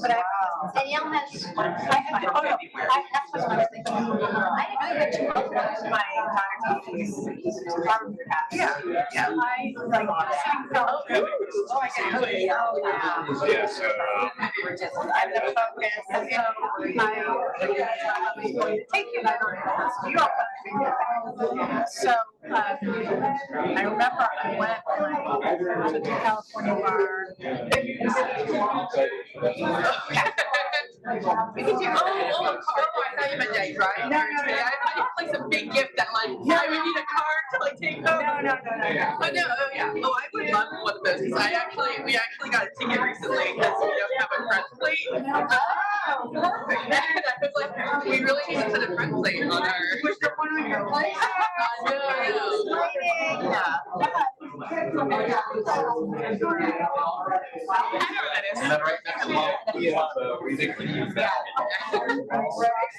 Oh, okay, actually, so I should check it out. And I put it in this bag,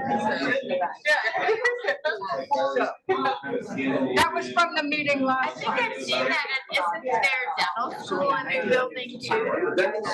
I thought it was new, but yeah, that might be. Yeah, maybe that. But so it's almost like that between here and she. Yeah.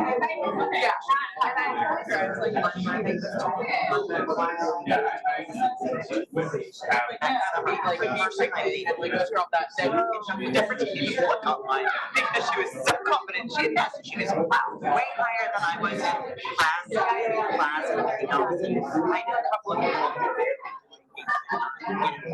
done really well. And it had mainly to do with just issue spotting. And her issue was like, oh my God, I just spotted the wrong issue on the list. I got. I remember they were very carefully organized. I got to the end of the time, and I was not near finished. And so I outlined this. I looked up and 5 minutes left. Just outline the rest of it. And that's what I practiced. No, actually. Yeah, but no, the practical part in the afternoon. And so I looked, and I remember looking around at everybody.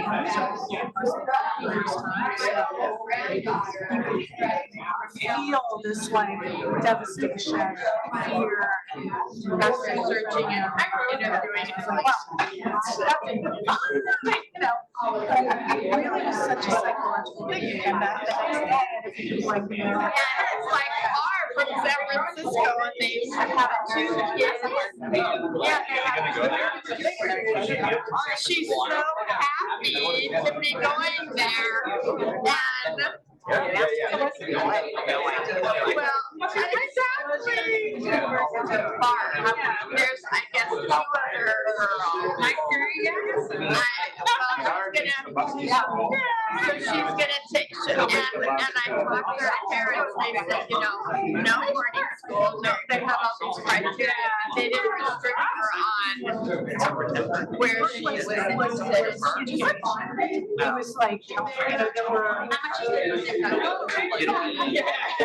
be 218 with all wine. So we have like a range we're showing on the site. So each shipment has all one meter, between 175 and it's a charge. Yeah, it's limited. So the same thing, Yeah. she, What school did she apply to in the she city? also, and she got into all of them, she got into all of them, and she, also was in San Mateo. No, they, machine in here that sort of spelled that was too Twickish. I forget the name. Yeah, sign up. That would be cool. It counts towards our numbers. We gotta get to 100 and. Okay, I will. And so there's one zero, and I think that's Probably what the. kind of my tree some more. Yeah, or you bring that one wine too. So sign up. You still support the school. Monterey Heights. Oh, Monterey Heights, yeah. So, yeah, so, yeah, out That wine there. sale, Joe Lee, class of 96 made the wine. And I was, yeah, exactly. There you go. There's a bar in Utah. I'm asking my daughter.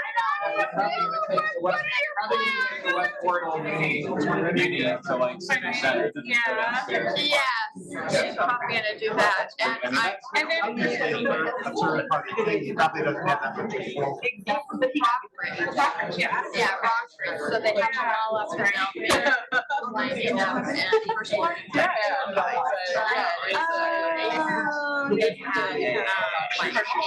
eight or nine, and even, might have their name in the school line. Thanks, Marilyn. Early adopter. She's like sitting there. Jeff went to law school. Gonna go to Ohio, in Michigan, then Washington DC.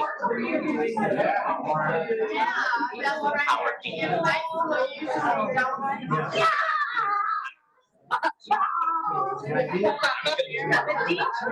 Yeah.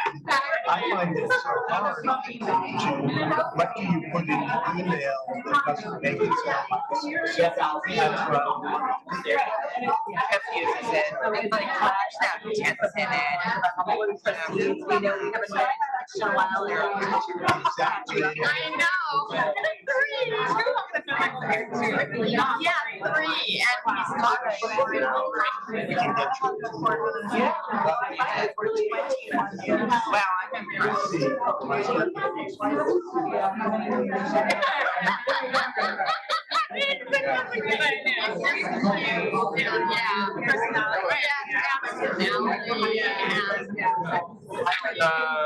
And other babies like It's beautiful. I've done a lot of that, not necessarily for top to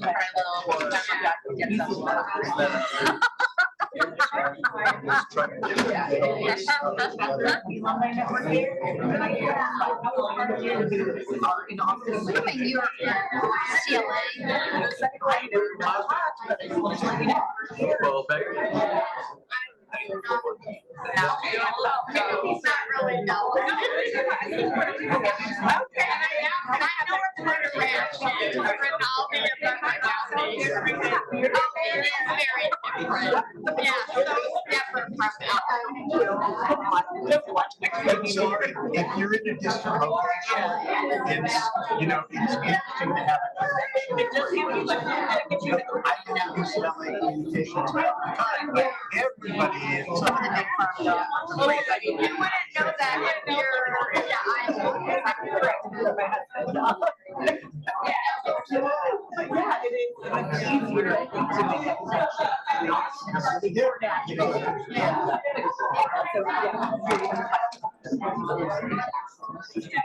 is. It's easier to make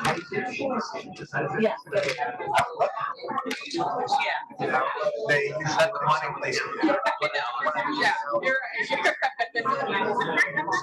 You would do it with literally. yeah, I was like, west, I went to Granada Hills, yeah, I probably, but, now, we have a place in Santa Monica, and to go downtown LA, it's even though it's 11 miles, we had a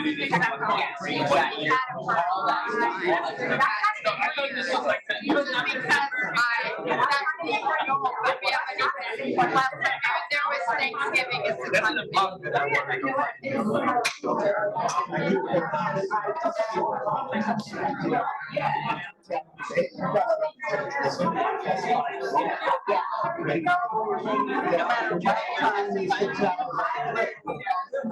You're to testify remotely, even though. No, we're not in our access. We're no access. I can get these. November 2nd.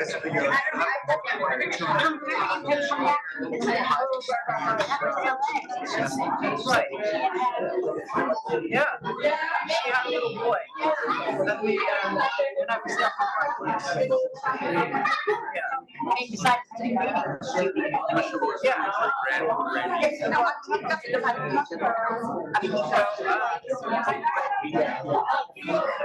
Yeah, Amsterdam. It was fun too. Because I thought you need to.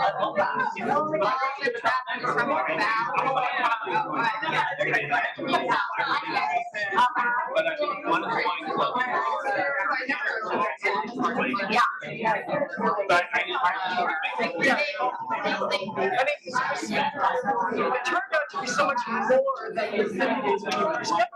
Pretty awesome. Yeah.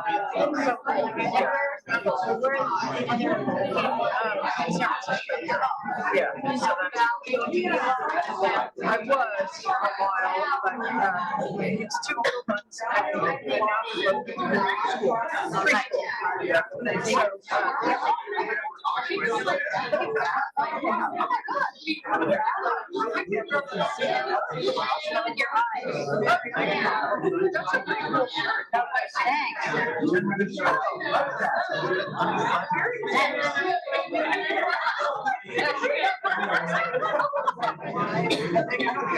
Very good. And I had to testify.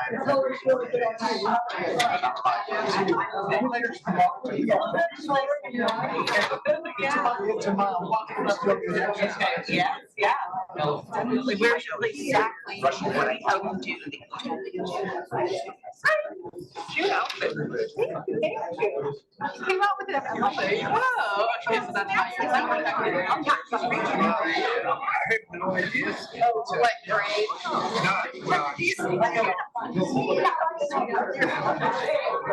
Well, I'm down there myself. I like that you say things are clever, but this is cute.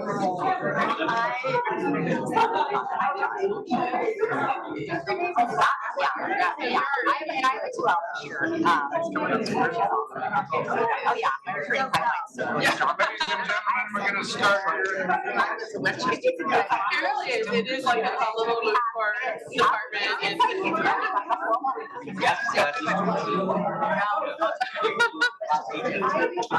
To send it to the rest of the. And then, we're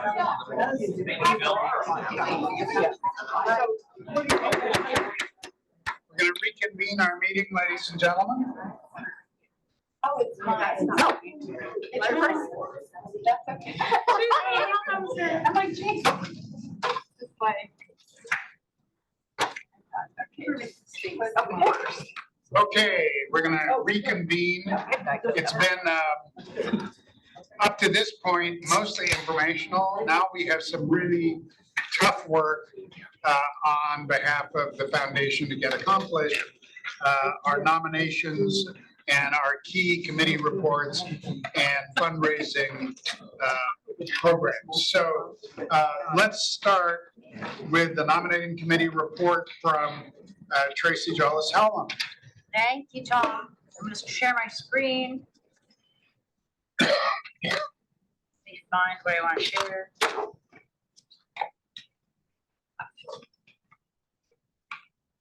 There we go. Get Rachel. Oh, wow. Hey. That's a very old picture. Beautiful. Slideshow view. There we go. Okay. So the two. All right, we have, let me go down here. There we go. All right. We have 6 nominees on which we're voting today.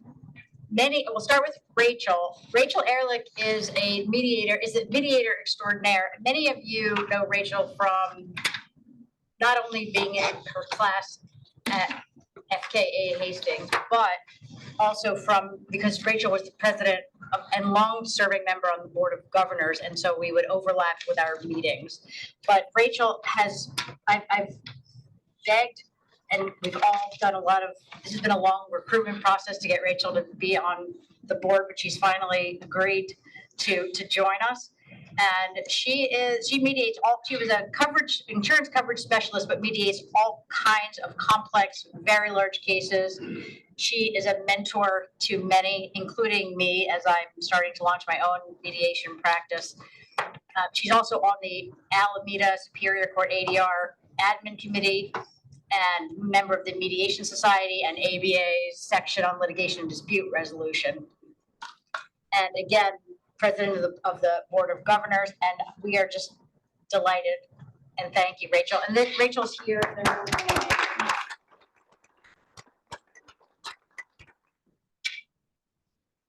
Next is Suzanne Fogarty. Special thanks to Jennifer Rappaport Coleman and Phil Matthews for your help in recruiting Suzanne. She can't make it today. She's traveling or has other engagements. But Suzanne's at Duane Morris with Phil. She is also a trial lawyer and does business and tech litigation and class action cases. She is also she also does advisory work, but mostly is a big litigator on all kinds of different cases. Phil, do you want to say anything in particular about Suzanne? Oh, she's great. I mean, she's totally dedicated, great lawyer. I mean, I've worked with her a lot, so I'm a big fan of hers. And you called me up and said, hey, could you talk to her? So. And Jennifer, you guys. We worked together on a case. We co-counseled. They were on Jennifer and she worked on a case together. All right, another old blast from the past name is Bob Freitas, who was actually the president of the Board of Trustees many years ago. And Phil, another kudos to Phil for this connection as well. Many of you know Bob, but he's been a fixture on the litigation scene in the Bay Area for many, many years. He is in the best lawyers in America in patent law, but is a litigator that does antitrust, IP, and coverage work as well. Bob is going to be very, very busy. Just finished a trial. He's going to be very, very busy through the summer, but we will see him, I think, at the first meeting of next year. Anybody else want to make a comp? He 77. He was past president. Yeah. Way back. he bleeds UC law, if you know him. What'd you say, Phil? He bleeds UC law. I mean, he's just. It's true. Yeah, he's been involved in the reunion class campaign. He's always been. I'm surprised he's not been. We've not begged him to rejoin us before. I remember when he was on the foundation board. I think when I was president for a couple, I would see him at some events. Yeah, we didn't have to do a whole lot of explanation about what we do. So yes. He was also #1 in our class. Wow. He was in law school when I was in law school. He was a crazy man.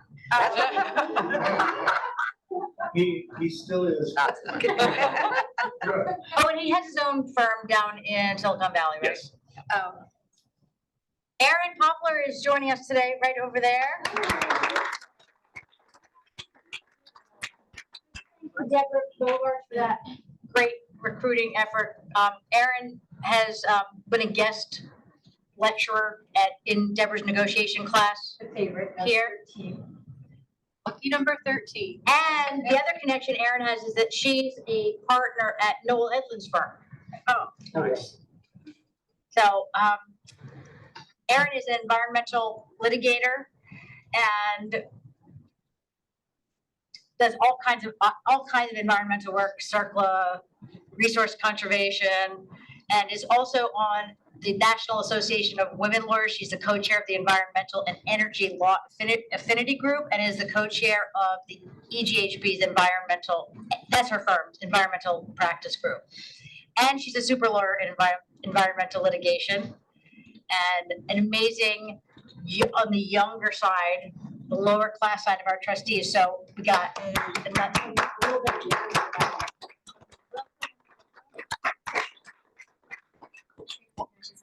Oh, yes, please. This was something really fast. I met Erin when I was mediating a very complex landlord-tenant case involving 18 units. She was managing a group of like 10 lawyers and coverage counsel, and I was in awe of her intellect, the ease in which she navigated some very difficult people. And then I invited her to speak as a guest lecturer in my negotiation class. And I learned, because she's very humble, she made partner at Noel Edlin's firm in 7 years, which is unheard of. So we have a rock star in our midst, and I just wanted to share that.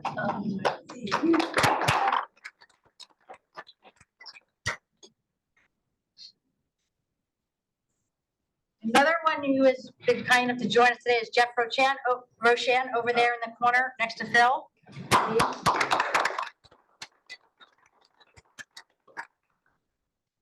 Jeff, you'll have to let us know if this profile is current because. The name is misspelled, but other than that. I didn't make this Very letter right. common mistake. It's spelled, oops. Hold on. There we go. There's no first H. It's Rosicha, and we'll correct that. Sorry about that. Jeff is managing director in equity capital markets, and Scott Morris is blocking my view. He is one of our, like Tom Bevilacqua, Jeff is one of the non-lawyer business financial guys, which is a nice diversity aspect for us to have on the board. He, did you start practicing law? Yeah, I practiced at Gede for a long time. All you need to know is Leo was my contracts professor. Yeah,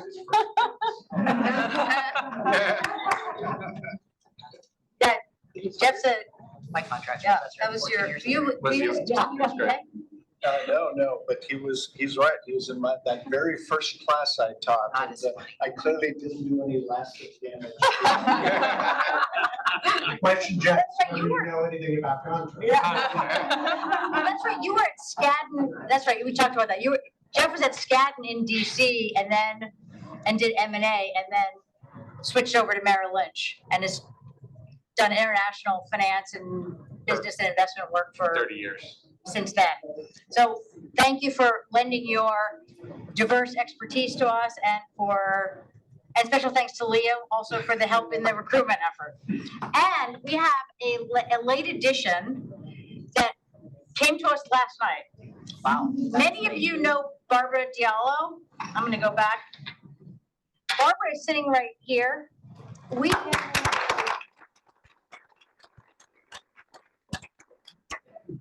Barbara was coming down from the elevator. We were coming down from the elevator after the meeting and ran into her and we were going to dinner. We're like, come join us for dinner. And it turns out that Barbara is the immediate past president of the Board of Governors and is rolling off now. And somehow our hooks were not in her yet. But she graciously agreed to jump right in and join us, and obviously she comes pre-screened, pre-vetted, and she is a amazing fundraiser. She graduated in 2006, another one of our younger classes. I know, that's funny because it sounds like it's not that long ago. And is in-house at CBRE down in Los Angeles, where she manages, she's run their labor and employment group. She's been recognized by and CBRE is a giant commercial real estate company. You probably all know that, right? Okay. She's been recognized as a finalist for their advocacy award and by the Los Angeles Times as a finalist for their in-house council leadership award. She's involved in the Black Alumni Council here at UC Law SF. and hosted that. We all learned about that fundraising event that established the $100,000 scholarship. Barbara was instrumental in that fundraise. Yeah. She served 2 terms on the Board of Governors and was president 2022 to 23, and then immediate past president. And now, welcome. We're very happy to have you.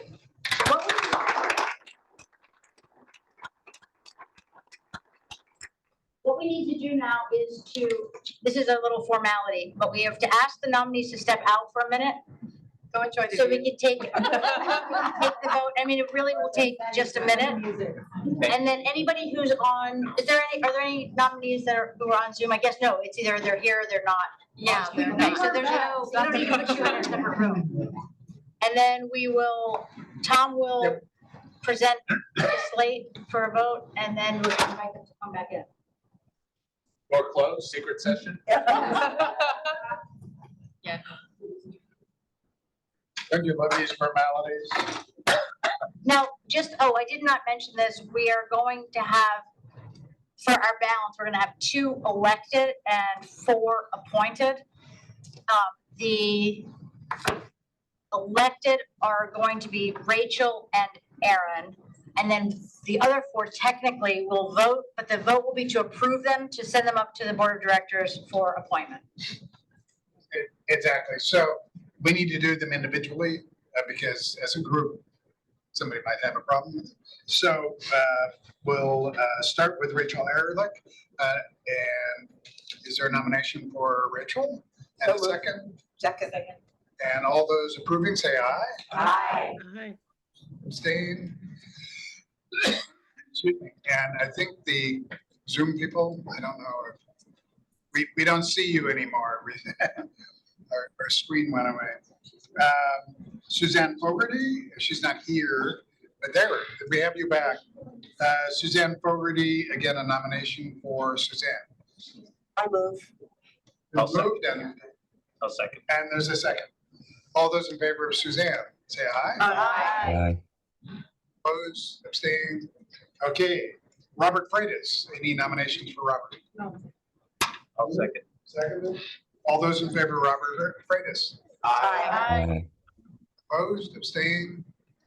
Then Aaron Poplar, nominated and seconded. All those in favor of Aaron Poplar, say aye. Aye. Add no's. And Jeff Rosashan? Rosashan, is that it? It's Roshan. Roshan, 2 syllables.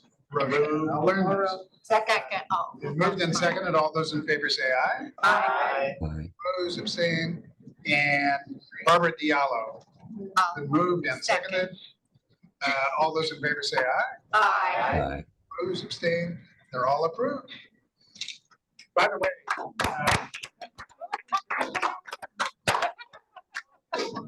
everybody's term starts July 1 on all these terms, so there's June.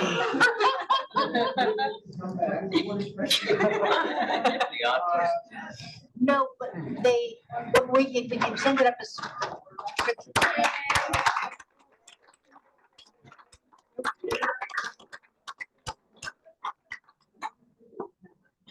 We're pleased to announce the approval. It was close. All 6 nominees to the Board of Trustees, thank you very much and congratulations. Thank you.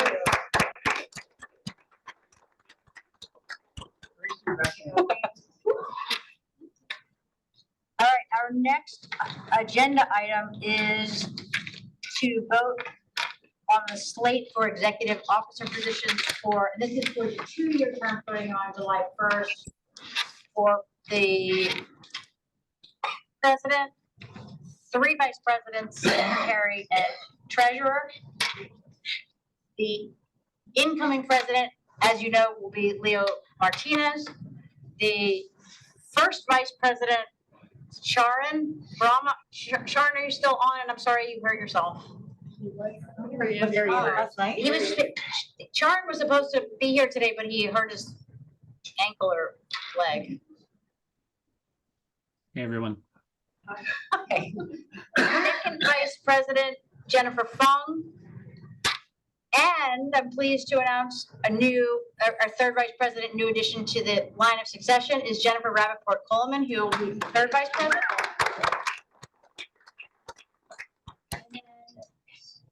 You're stuck with me, maybe a secretary again. And with Nick as treasurer again. Okay, we'll take a motion to approve of the Do I need to slate of leave? nominees. Do I need to leave the room? Do I need to leave the room? No. You can vote for Been yourself. moved, to approve of the slate of nominees for the next year, next 2 years. All those in favor say aye. Aye. Who's abstaining? Congratulations. Zoom as well, Jennifer. All right. Go ahead. I think it's back to you, Tracy. What else do I have? Oh, Committee chairs. Committee chairs. oh yeah, I'm sorry, I have to announce the committee chairs. There's no action required. This is just an announcement. And let me pull up my, here it is, thank you. Our committee chair, we'll talk about this later, but as you know, we have 2 additional committees that have been added.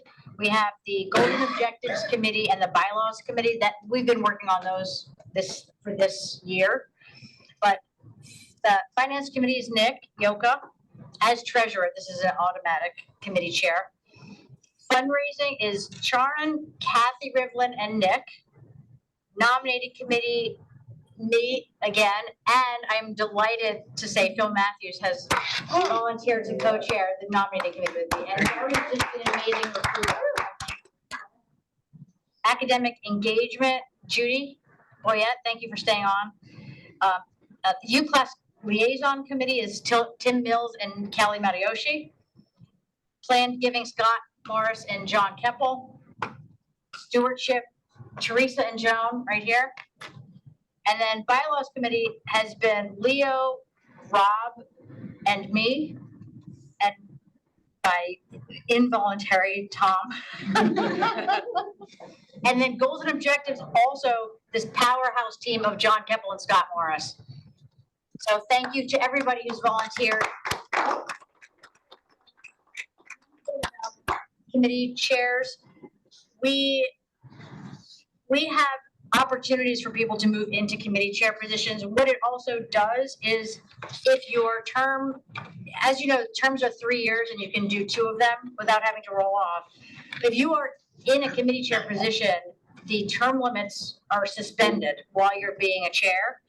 And so that's another reason. And sometimes if people are about to roll off, I'll recruit them into chair positions so that they don't have to go.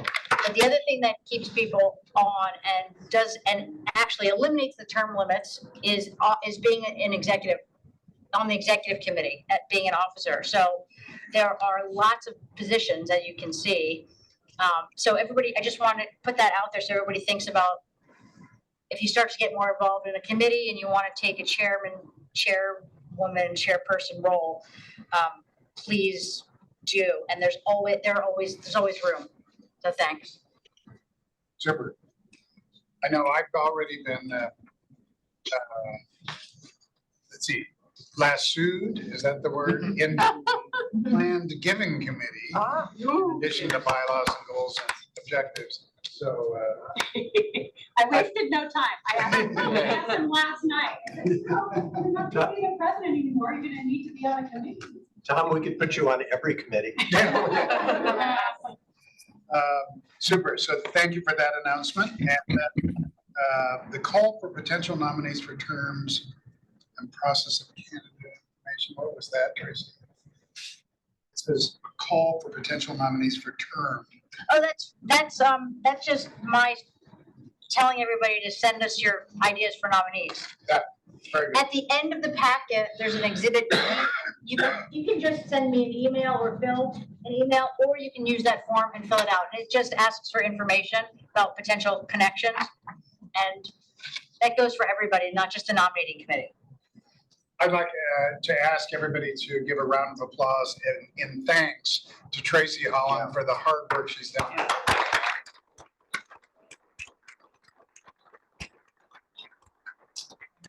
amazing work and she's just at it all the time and so good at it. We're blessed to have that.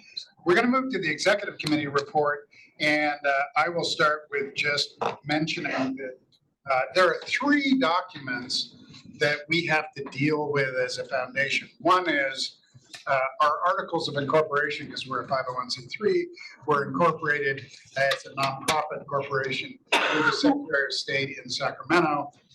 We had a name change, and so we sent that around. Thank you, everybody who responded and approved of the revised articles of incorporation, which the Secretary of State makes very complicated just to change your name. Because they say, you have to use the name that you're currently using. Don't give any other name. Well, we're changing our name, anyway. And so Tracy and I are actually signing that today, and I'll take that to the Secretary of State's office, and it's a small fee. Then the other document is our bylaws that governs our own internal operations. And a third one is an operating agreement between the college and the foundation. Because we're an affiliate to the college for income tax purposes, we actually have certain rules that apply for us to be audited concurrently with the college. And that's one reason why we have 50% plus one appointed by the board of directors, and the rest are elected by the foundation. And one central function of our affiliate status is that all the money that's raised by UC Law comes through the foundation and then proceeds through the piping system into the college. So that operating agreement is very important, and I have dutifully abdicated from the responsibility of working on any amendments thereto, so that Leo could do all the hard work on it. So that's going to be coming your way. But we did start with the bylaws, and I'd like to ask, I'd like to announce anyway, that there ended up with a core group of folks working on it around the clock, starting with Rob Saul, Leo Martinez, Tracy, and I, back and forth on phone and Zoom and email to deal with how we should revise our bylaws. Initially, excuse my cough, initially it was just to get the name change in. But then we started seeing issues about a 40-year-old set of bylaws that are full of inaccuracies and incongruencies and inconsistencies with current California corporations law and nonprofit corporation law. So, Tracy, if you want to address any of that, our proposal is this core group is going to finalize the set of bylaw amendments that we've been working on. We were hoping to have it all ready for you all to vote on today, but there were just too many little complications. We can do it by email. Under the bylaws, we can do an electronic approval. We give notice, and then everybody can respond. And the staff has been very good at Brianna and Liz as well in tallying up votes by email. So I think what we'll do is the bylaws committee will finalize the proposed amendments that we've been thinking of that go a little beyond just a name change, and get it out to everybody, all the trustees, via email, and then seek your approval that way, if that works for everybody. But do you want to add to that, Tracy? Yeah, 2 things. One, it's my fault that we don't have this for you today, because it just kept getting into this giant morass and I was digging deeper and kept finding things that we needed to update. With that apology, I will say that I'll give you the high level thing of what we're doing substantively. We're adding the 2 committees. We are updating, we used a form, there's a public council form model set of nonprofit public benefit corporation bylaws that seems very clear. That's what our original bylaws were based on. So I'm using that as the model to take ours forward. If there's some reshuffling and you won't have to, I'm not gonna send you a red line because it will look like all red and blue. But I will highlight the places where there are changes and updates. Most of it will be non-substantive. It will just be updated and rearranged. But we're adding these 2 committees. We are obviously changing the name. There's a little technicality that was changed in January of 2023 about the role, about the classification of directors. Now, we have what we call non-voting trustees. They are not by definition directors under the law. We do not treat them that way. We don't count them towards the quorum. We don't count them in our number, our 50% plus 1 appointed. So for all intents and purposes, we are compliant with this provision. However, what the provision says is basically you can't have non-voting directors. So 2 things. One is we just need to make it clear that we don't do that anyway. But I'm also proposing that we just get rid of the word non-voting and the word voting. And if people who are going to non-voting status are okay with it and the rest of you are okay with it, that we just call everybody who's non-voting an honorary trustee while they're in non-voting status, and everything will remain the same. So if that sounds okay, we don't need to take a vote on it, just kind of, if anybody has a better idea, certainly we'll Just open about to it. nomenclature. Yeah, As long as the right. nomenclature is clear and that it fits within the. Yeah, legal- and then there were just some inconsistencies with the way we actually do things versus the way it says we do things. So those are the kinds of things I'm checking to be sure there's not some secret rule that makes it say what it says, right? But those are the kinds of things as well. Question. So, Do yeah, we have the officers set in the bylaws? For example, you just mentioned a 3rd VP and that was new to me. Yes, we have, what the bylaws say is there has to be 1 vice president, but you can have up to 3. That's already been in there, so we're fine. So we have at present voting trustees, non-voting trustees, and emeritus trustees or trustees emeritus. In the change that you're suggesting, where will we have both honorary trustees and emeritus trustees? Yes. Okay, That's a good. I'll look forward to reading. I like that. Honorary sounds, we were just talking over here, better even than non-voting.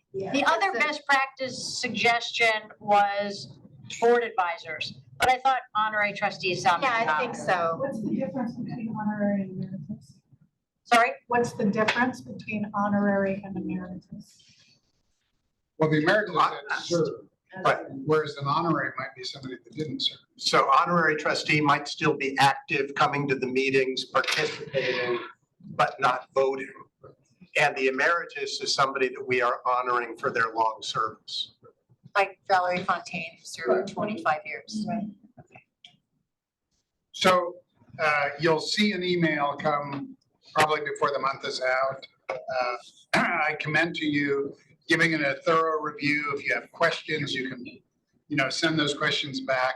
And then once everything is sort of resolved, we'll put it out for approval. Oh, sorry, I have my other point, speaking of that.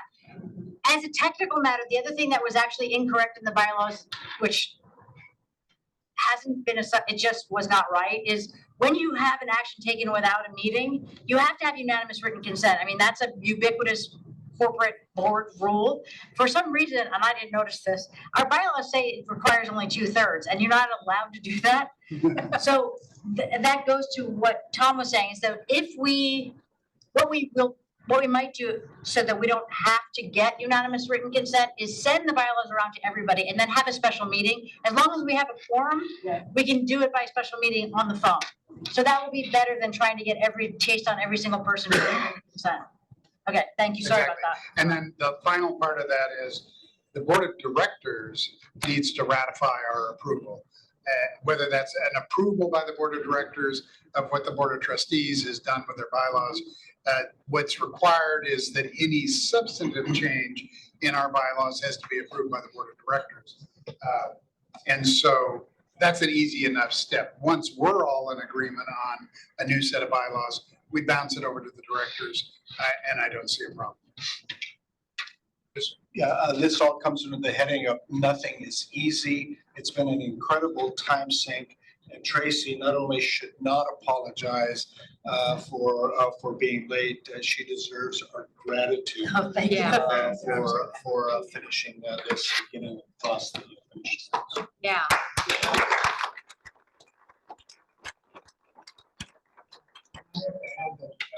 Rob and Leo have both been stalwarts in this process, so thank you. We worked so much around the clock that we don't have it done. Yes. So the next item is the Goals and Objectives Committee, and as a little preface to this, before John Temple and Scott Morris kick this off, is that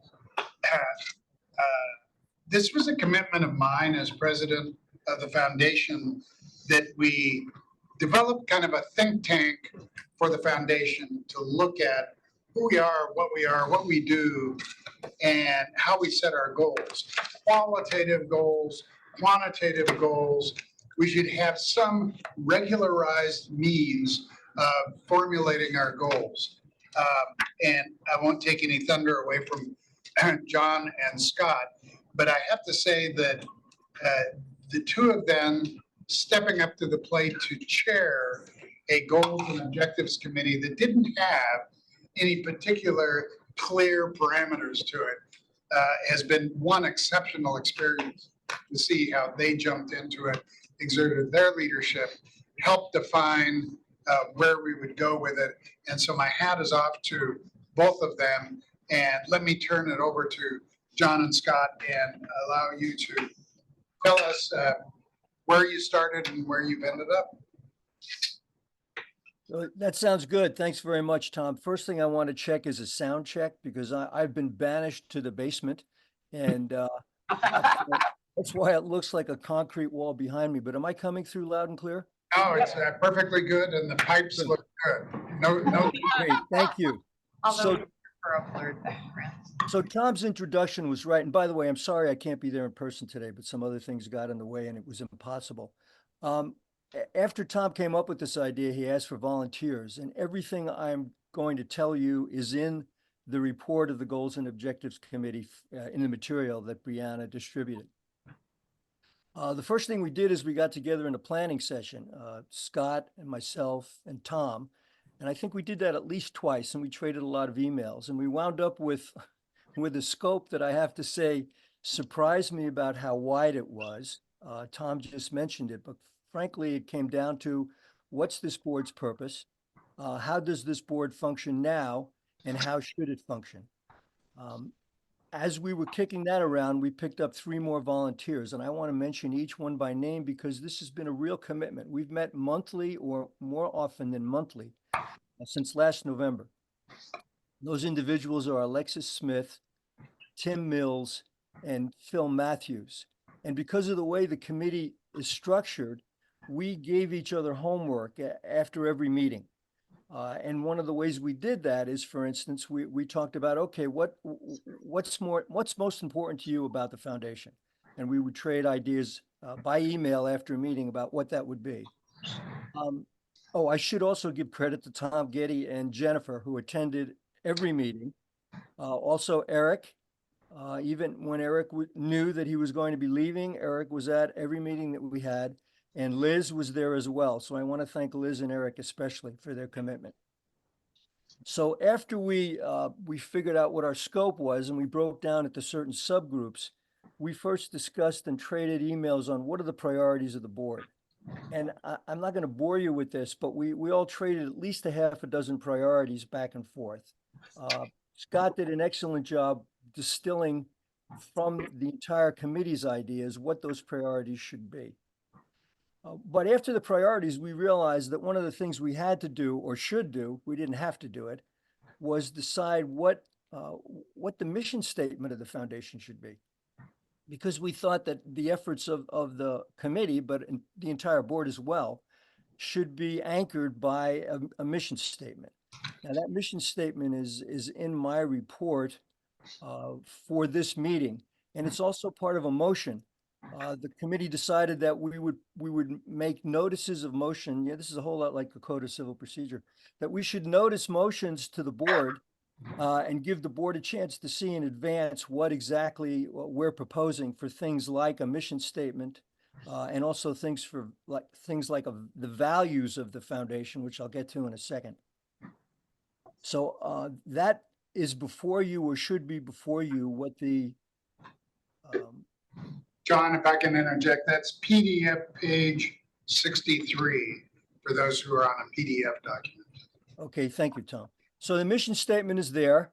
Please take a look. The August meeting will have a motion by goals and objectives to actually approve the mission statement. After we did that, we started talking about what about recommendations? All right, what should we actually be doing as a foundation? And we traded suggestions on that as well. And Scott is going to address that in a second. Before we got to the recommendations, we said, well, how should the foundation approach its work? And by that, we meant, what are the values of each foundation member that we think are important that they should come to the foundation with? And I'll mention what those are. And I want to give a shout out to Alexa, who put these together. You've seen a motion, I believe, for August for these values. Alexa is working on a one-sentence description of each value. But the values that we thought were most important for members of this foundation would be impact, generosity, commitment, collaboration, inclusion, and innovation. That's also in your material. So after that, we got down to, okay, if we were making the recommendations for the foundation, what would each of us recommend? And we each made, some of us made as many as 8, 9, or 10 recommendations, some just 5 or 6. But Scott again distilled these down to a group, and he is now going to address what those recommendations are. Okay. Can people hear me? Thanks, John, for the introduction. And as you said, John, what we did was try to, I'd say, provide a little more focus for the foundation on its primary mission, which John has already discussed. And also, I think, give us a framework for becoming accountable and delivering results. So as you'll see in John's report on PDF page 63, and as is reflected in the proposed bylaw amendment, which is stated at the end of John's report, PDF page 64, we're recommending that the Goals and Objectives Committee, which would be a standing committee, would be responsible for meeting with Advancement Office in setting fundraising goals for the foundation every couple of years, so that we have a measurable set of goals to which we would hold ourselves accountable for achieving. And I think the second main thing that we focused on was not just the collective responsibility of the foundation, but also making sure that each of us had specific tasks to which we would individually commit ourselves, such as not only donating funds, but also reaching out to alumni and enlisting their support for the school, sponsoring a social event, those kinds of things. And I think, again, that the Goals and Objectives Committee would be responsible for making those recommendations at the foundation and setting up on an ongoing basis those responsibilities for each of us to fulfill. We are discussing whether the minimum contribution threshold for trustees is appropriate, and whether it needs to be updated. I'll have an additional comment on that in a minute. Consistent with, I think, the notion of engaging trustees with commitments, we want to, I think, articulate a give and a get philosophy, so that we all have a sense of not only making personal donations, but again, going out to other alumni or other stakeholders and getting them to support the school. And then finally, one of the comments that committee members made was that it would be helpful to give a clearer set of guidelines to trustees for what their expectations are. And I would say that, some of these pieces already exist. I think our job is to pull them together and bring them into focus and bring them back to the foundation on a regular basis. With regard to the guiding document, if you look on pages, I think it's PDF pages 77 and 78, there are already certain documents that are in place. We'll review them, but we certainly would appreciate comments from all trustees as to whether they're, useful and clear. With respect to this notion of, what's the amount that each trustee ought to be giving, we're going to do some benchmarking over the next couple of months. We're trying to see what the metrics are that are appropriate for our foundation relative to how other foundations that are comparable to ours perform. And it's a difficult process because we're a foundation that's attached to a standalone law school. There aren't too many other examples out there, but that is some research that we want to do and then bring back to the foundation in August for a discussion of, what the appropriate contribution metrics ought to be. I think that's it. I'll defer to John and Tom as to whether we need to talk about the specific bylaw amendment that appears in John's report. I assume that is part of the package to be approved later, but I'm not quite sure.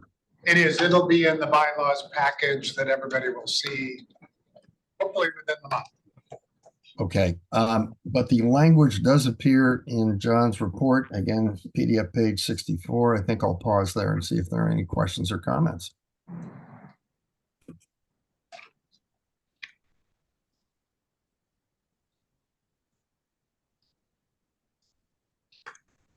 I'm not seeing any unless there's anything in the chat. I don't see it in the chat. So I think that's our report. Yeah.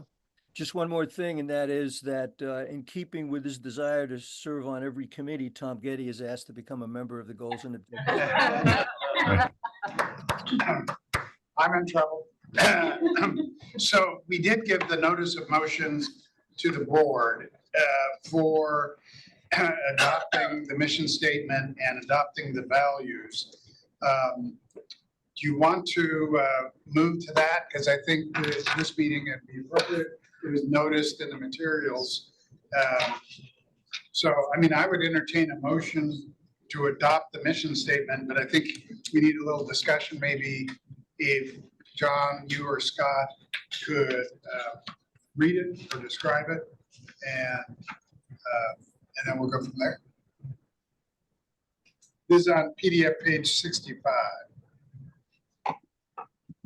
Let me catch up. And let me preface it. No, I've got it in front of me, John. Do you want me to just go ahead? Yeah, please go ahead. Okay, I think I'm looking at page 63, but that may not be the PDF statement.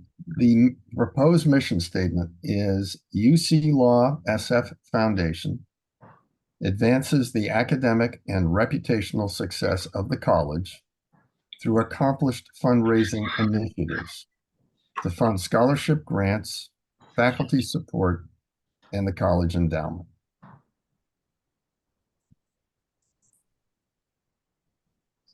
And if I might throw out a thought, the idea here is to have a mission statement that we preface our materials with. You may note how a lot of nonprofits will, on their cover page, have a mission statement on the top. It's a guidance for that organization. This can always be changed too. This isn't chiseled in granite, but I'd urge everybody to consider approving the mission statement, and it can always be refined in the future. I had a comment. First, thank you for this work. Like, this is incredible and really helpful. This was my favorite part of the materials as I was reading through it yesterday. And I'm so grateful someone's thinking about this intentionally. My question on the mission statement is whether it should just end after funding initiatives rather than identify 3 particular things we may be fundraising for, because I think the funds we raise may be used for broader purposes than those 3. I thought that also, I thought including, but that's then. Right, what if we missed some? Yes. So we could just end it after It could fundraising be. initiatives. We could also just take out the dash and the 2 and say including, Yeah, because those are good parts of the mission. right. I think Such it's as- cleaner if you just end it after initiatives. The bylaws have the purpose, that to which we are dedicated, and it does have itemized items. It does have itemized things in it that include scholarship and things like that. So it's in there, and I agree that we can keep it, that we should be able to keep the mission general and say, The only reason to keep the detail there is if you want to specifically talk about faculty support and scholarship, But I think it is cleaner without it. Even though it's in the bylaws, if this is going to be something that's placed on something that we may hand out or talk to potential donors about, it does appear more limiting than what actually we do. So maybe just putting a period there rather than saying including the question then would be, well, what else? And it's like, well, there's so much. I don't know, I'm open to other ideas too. the bylaws has a big list is what I'm Yes, saying. So you just leave it, if we just leave it high level, then we can. If we just leave it high level, then we would just put a period after. What Jennifer said. accomplish- Yeah, through initiative. Yeah, and particularly because we've already say it advances the academic and reputational success. So I think that really does define the mission.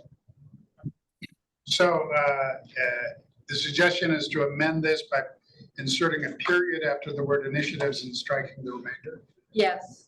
Can we get comment from Tom and Scott? Yeah. About that, because they wrote it?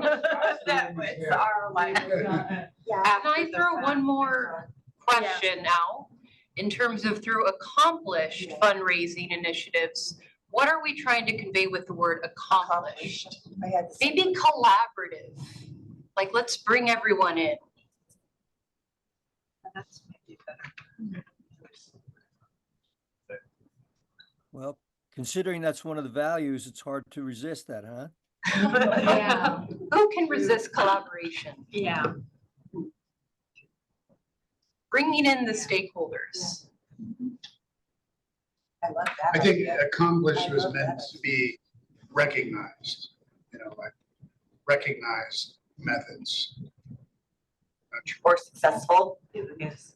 Yeah, I was gonna say that I interpret it as we actually get the stuff done. It's not just You can say thoughts, good thoughts. It would work, yeah. Well, effective, I like. At this point, the proposal is putting a period after initiatives and striking the rest, but we're now on the word accomplished, recognized, collaborative. I like collaborative. I like collaborative. How about collaborative and effective? Yeah. Do you need an adjective there at all?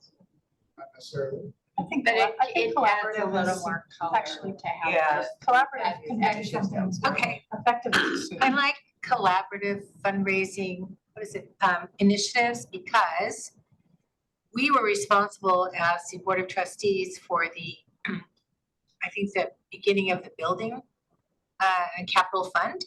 So we were collaborating, right, with the law school, the dean, to accomplish that. We weren't the only ones that were fundraising, but we were in that quiet phase or whatever, so that would make sense.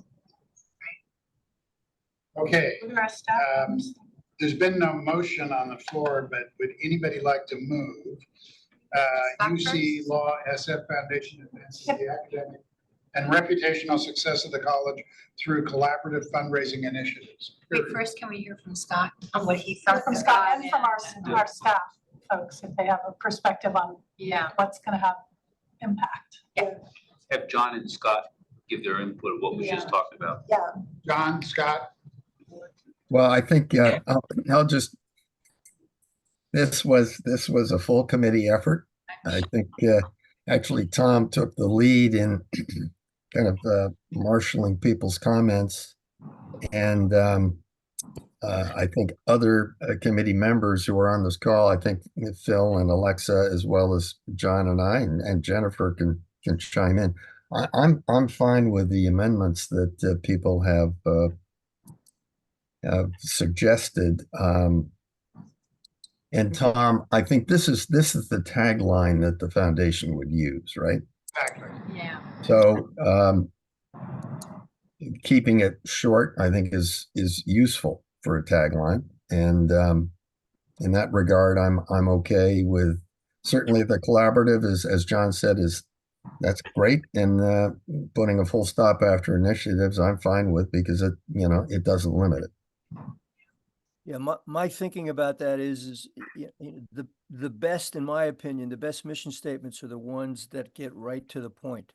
And I had no problem with this as written, but when I think about it ending with the word initiatives, I think, nobody can confuse what the foundation is for if that is the mission statement. Yeah. I'll just add my comments as well. I think that I also was fine with it as written, but I do like the amendments that people have made. I think keeping it more simple and to the point really emphasizes the overall goals. And I like adding collaboration, which is one of the values that that we considered overall for the organization. I like it too. I think the original draft we had 3 or 4 sentences, so thankfully it's better. Keeps getting shorter. So I love the brevity which comes with some of the amendments we're considering here. But when I heard Aaron, I talk about collaboration and taking that a step further. In my decades on this board, I really see one of our primary missions is to galvanize interest in the universe of alumni, because they have been quiet. Many have been never touched. Many of us, decades gone by, went to law school for a dime, and there was never a sense that you needed to give back. So, I mean, I wonder if we want to get this notion that our mission, really is to galvanize alumni. And that leads to successful fundraising initiatives, but and maybe that just comes with collaboration, but it seems that it's really important for us to keep in mind that our biggest job is just to get the law school in the minds of all the alumni. My opinion is, I like collaborative, but I think it's already sort of included in the notion of a successful fundraising initiative. I like the word successful, and I think the word accomplished was designed to be recognized, like recognized fundraising initiatives. And that might be too limiting, but successful is pretty good. Can I make a suggestion? I don't think you need the adjective, but how about impactful? Because that implies like we're thinking big and we want a bigger impact. It's not the $100 contribution. I have to say, I like collaborative. I do just. I think it's the most. You could use both. Impactful sounds too Yeah. trendy of a word. Yeah. I know where I'm sorry, I like that. Collaborative and impactful, could do that. So some of us, I heard the word staff. What's the motion gonna be? I would like to make a motion that we adopt the following mission statement. I know. UC Law. We want to hear from staff, right? You get feedback.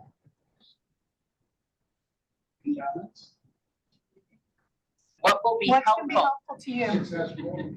I mean, I leaned over to Meredith and I said, but what do they mean by accomplished? Right, we've already had the conversation about accomplished, so I also felt that term is ambiguous. I also feel like, my opinion, but I feel like using words like successful and impactful, those are the results. But collaborative is more of the process of getting there. So that's how I think of it. So I guess it's in, whether you want to state what the outcome is going to be, or whether you want to state how you're going to get there, or both. I think you're right. A mission statement is your goals. You don't have to define the process necessarily, but it's what you hope to accomplish. That's right. I think that came across, but some of these words kind of go towards the process. But isn't successful implied? Successful would imply that, but No, isn't it implied? Isn't it implied? We don't have to say Oh, we yeah. want it to be successful. I mean, it sounds to me like maybe one of the options needs to be just. Well, the word success is in there. It's already in there, exactly. Success is already right. in there. Let's go back to Rob, because Rob is the mover of the motion. Any one of the more elderly members, I'm not sure I remember what I was going to say, but I'll do my best. You moved that we would have a mission statement. I would move that we adopt the following mission statement for the board. UC Law SF Foundation advances the academic and reputational success of the college through collaborative and impactful fundraising initiatives, period. Second. Been moved and seconded. Further discussion?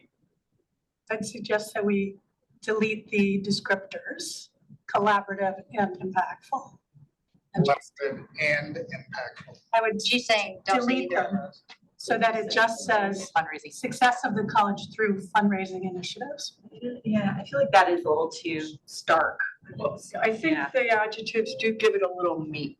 Yeah. Color. Yeah, I think so too. I like. What if we consider instead of impactful, major, right? Collaborative major fundraising initiatives, because I think one of the things that I want to be sure we keep in mind is I don't think we want to do a very small things. I mean, I think we want to try to use our impact and our position and our relationships to do things that are significant. So I do think it's important to say that, because I would like the mission to continue to keep everyone focused on trying to do the biggest thing we can do. I like that. I like the concept of doing the biggest thing that we can do, but speaking from the perspective of the Top 10 initiative, which Nick is going to talk about soon, I'd like to include the mission statement in my outreach. And I don't want the mission statement to say, we're coming after you for a major donation. I would like it to be more generic. I, for example, give minor. Give more of them, they add up. Right. Also changing the definition of minor gift where. Okay, so we have on the table a motion for adopting the mission statement as stated by Rob, which scratched accomplished and put in collaborative and impactful fundraising initiatives, period. Any further discussion? If it hasn't been seconded, I will You second. didn't hear my second? Oh, I'm sorry. The second was as strong as I could do it. Right? I just said second. It was impactful. Thank you. So it has actually been seconded. So let's. So the motion is still on the floor and further discussion is still in order. Going, gone. Any further discussion? Okay, why don't we take a vote on this? And those on the Zoom as well. The motion, as I understand it, is to adopt the following mission statement for the board as moved by Rob Saul. UC Law SF Foundation advances the academic and reputational success of the college through collaborative and impactful fundraising initiatives, period. All those in favor say aye. Aye. Aye. Opposed? Abstentions? No abstentions. Then this is our mission statement. It can always be changed.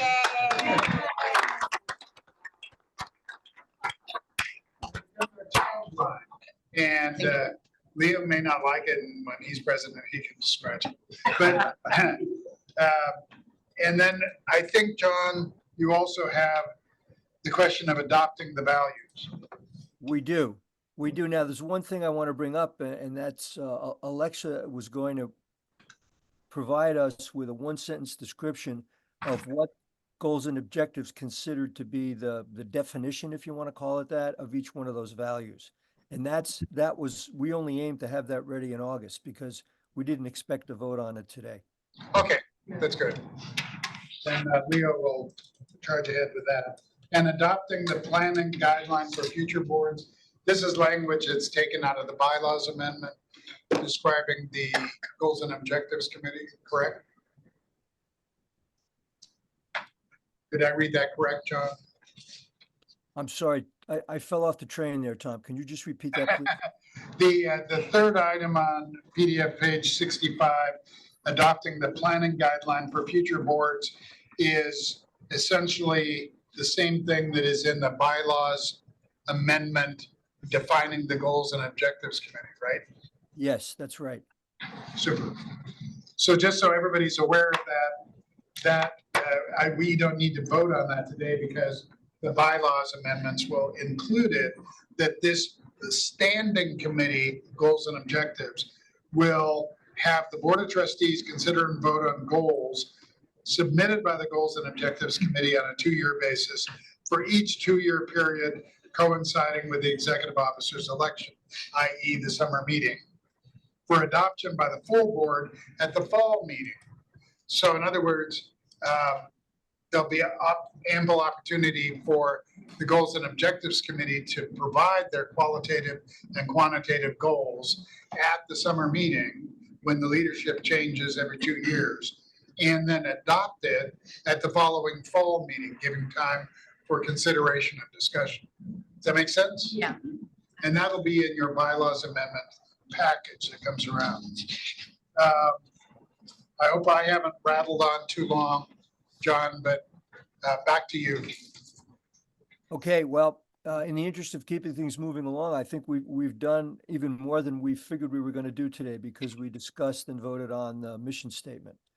So I'm just going to ask people to stay tuned. In the beginning, as I said in the report, there'll be maybe a series of motions, but after that, things will calm down some.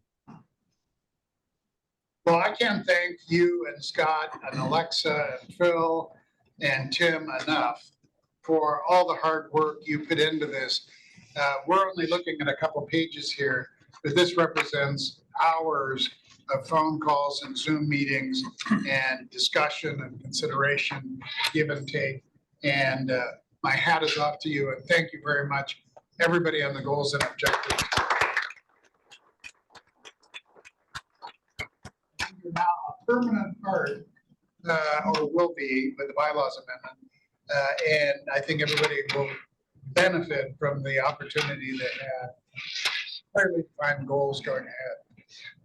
Our next item on the agenda is fundraising, and we'll start with Char and Kathy and Nick on initiative updates and member sign up. And my preliminary statement to this is, it was one of my goals for this 2-year period that we organizationally succeed in getting every trustee committed to one initiative or another. And we came up with 3 initiatives: the class agent, class manager program, the top 10 where you call 10 people, or the host a local not the big gala, but just a local event in which people are cultivated for raising money. And we sent around sign-up boards on the clipboard. We've gotten everybody to sign up. I think there's no trustee left. All the brand new trustees will be entreated to sign up for one of the 3 initiatives. But I think it's a great measure of our success, in which we need to thank Eric and his staff for their help in getting every trustee signed up on one or another fundraising initiative. As important as the goals and objectives are, our real core mission is this fundraising. So having everybody committed to a fundraising initiative is just, in my view, the most important thing that we have going. So let me turn it over to Sharon, Kathy, and Nick, in whatever order you want to do it. See, A is top 10, so I'll just go ahead and jump in. First, I want to say, I think it's Teresa and Joan. Is this you guys? Yeah. Did this. Love the swag. Always got to give it a big advocate of the swag. I think our school has always been disappointingly bad on the swag. We are proud alumni who want to show it off. And just like every other school in the nation, we should be able to do that. It actually, and speaking of top 10, reminded me when I was choosing college to go to a law school, I remember being in my beat up used 1996 Gede Volkswagen, and I was with my buddy Dom from childhood, and a nice deep blue Beamer rolls up right next to us, and my buddy Dom goes, "UC Hastings license plate. Isn't that what you're thinking about?" And he goes, "Yeah, that's a pretty good sign." and so thinking about the top 10, we're looking for all the people with a Bentley or the capacity to have a Bentley. And we're trying to reach out to them. Why don't they have a UC Hastings license plate on it? And so as the top 10, for all the new people out there that are thinking about joining one of us, I think you should join us. My esteemed elderly statesmen, or self-proclaimed elderly statesmen, and I are doing it together, and we got a great crew, and we have it all planned out where you basically pick 10 high capacity or people with high capacity to give donations that haven't given in a while. And we're all individually reaching out to 10 of them to try to establish a relationship. It's very easy. It's all laid out. It's fun. You get to meet somebody, try to do it geographically in an area where you're located. So I hope you can join us in doing that.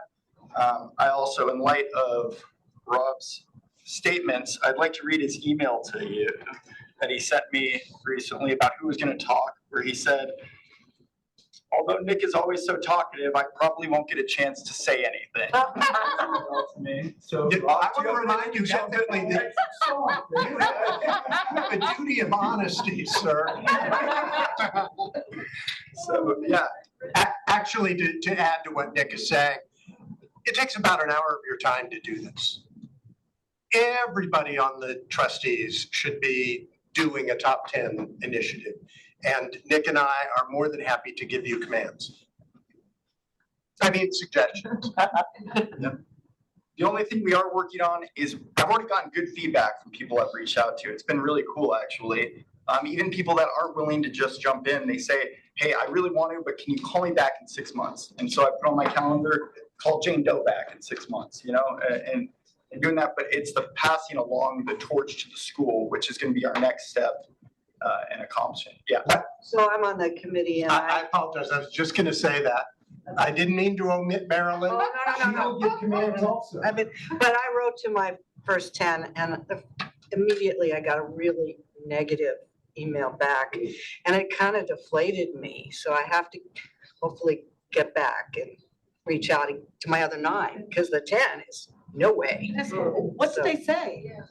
I was actually I was actually involved on a foundation board or a governor or something in the past, and I'm no longer interested in involvement with the school at all. Oh, end of story. So it's very depressing. Yeah, but I'll get back. What kind of card is that? That sad communication still fits within the hour, though. The 1 hour. If it's a short letter back, it doesn't take a great deal of time to. Oh, I see your point. Anyway, but I have to reach out again to the other 9 for sure. And is We there a move on to the feedback next one. loop? Like, even if you get something negative, is there a way we're tracking all of that? I reported it and actually somebody gave me a good response, somebody recommended a good response that I sent back, which I can't remember what that was exactly, but I reported it for sure. So someone in our. That person back into the fold. They care enough to respond. You know, David Fakeman's like the turnaround specialist. I don't know what that person's problem was, why they would actually send you that email as opposed to just ignoring it. Probably because my experience has been, might be one of those few who has a problem with the name change. So in the beginning, you know, when I sent out the linen books with the, what are they called, the little planners, with UC law on it, somebody sent it back to me in a nicely packaged envelope with a full letter and explained his objection to the name change and said, but I'm gonna live up to my pledge that I've already made with the school, and I wanted to make sure you had a book to give someone else. So that was it. He didn't like me contacting him, but he was nice about it at least. So nice, she responded, she didn't use foul language or anything. It was a gal, you know that. But I hear. wanted to add, when you get a negative response, just for people to keep in mind, because there's always negative responses. 2 things. If people have said, if someone bothers to respond at all, that's actually a good thing. And we should be keeping a record of that we got the response and what they said, like specifically what they said. If there are notes or comments of what they said, we should be keeping that in our database somewhere. So I'm hopeful that that the staff is tracking that. The other thing is, if the person doesn't say specifically, don't contact me again, even if they say they're not going to give, but if they don't say, don't email me, they should stay on somebody's list, because those are people who are paying attention, they're reading your email, and they're interested in one way or another. They may think they're interested in a way that's negative, but the more people see how dynamic the group is, that things are changing, that things are becoming, you know, that the train is moving, often those people will want to join that moving train. So I wouldn't see that as a negative. I actually think it's quite effective, and it means that you've done exactly what this initiative is designed to do. It's to contact people, find out where they are, and help them see the school in a different way and move them forward. And that's what you've done. And I might mention, following on what Alexa's is saying, every response that you're getting needs to feed back to the advancement office, because they have the Razor's Edge database. And so they can then keep track of who's negative, who's positive, who's interesting, who's not. And we need to keep track of that. So it's as important to get the information so that the college can keep that in the process. And as Alexa says, it could change. I have a question. So does this feed back into what the Board of Governors is doing and what Meredith's team is doing to build community amongst alumni? Get to feed this data over to you so that, because I always maintain that the way to get people to give is to have them care. And there's a huge, what I call the disaffected. So there's a huge community of alumni who are disaffected, left swearing to never give money.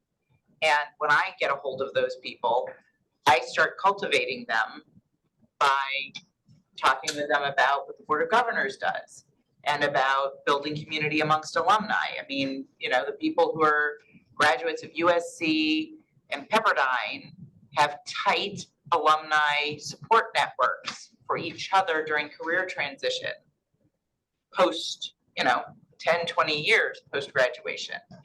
We don't have that in the same way. If people see value in the alumni network, they will support the school.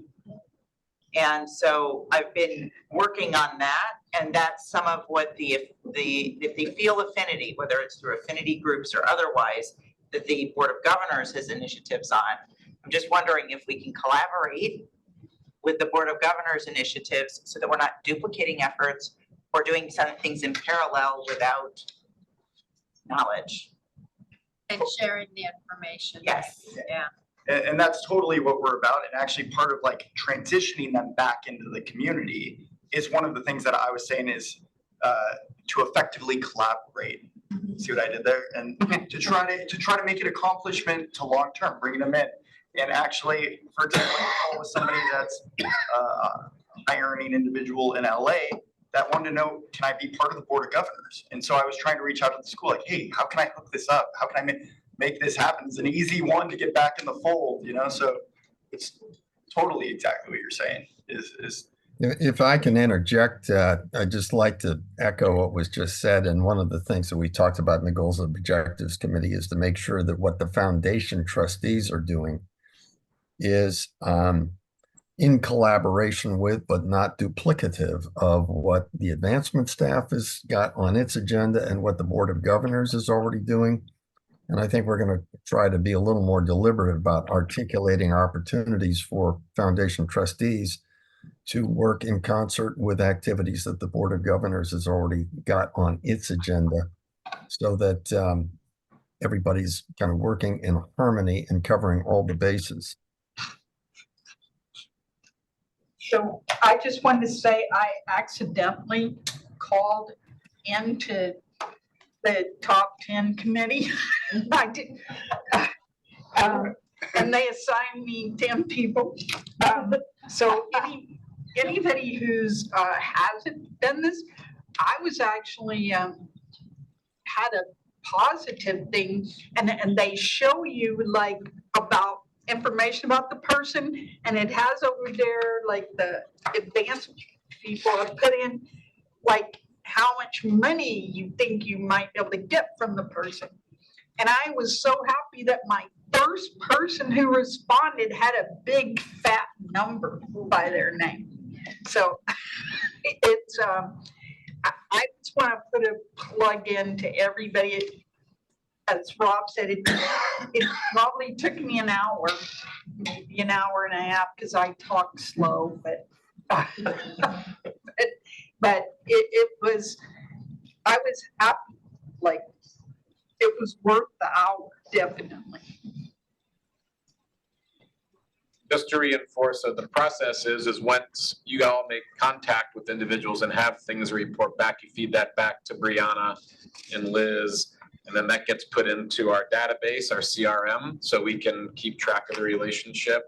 And then for anybody that might be a viable prospect, like this person, Judy, that you met, then one of the fundraisers would talk to you a little bit more in depth about, you know, what a good next step would be with that person.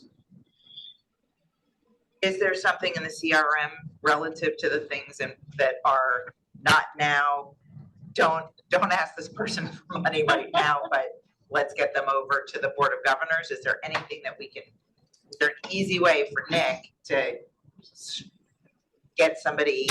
I always say that it's better to take somebody by the hand and say, let me introduce you to my colleague, and take them over. And yeah, that's how we break down silos from a collaboration perspective. So is there a way to do that easily and also track it so that it's, if Nick wanted to ask the question later, whatever happened to the person who I gave you the name of, he can follow up on it quickly. And that would just be in as a contact report, like in the narrative report. There's no like checkbox or anything that says, you know,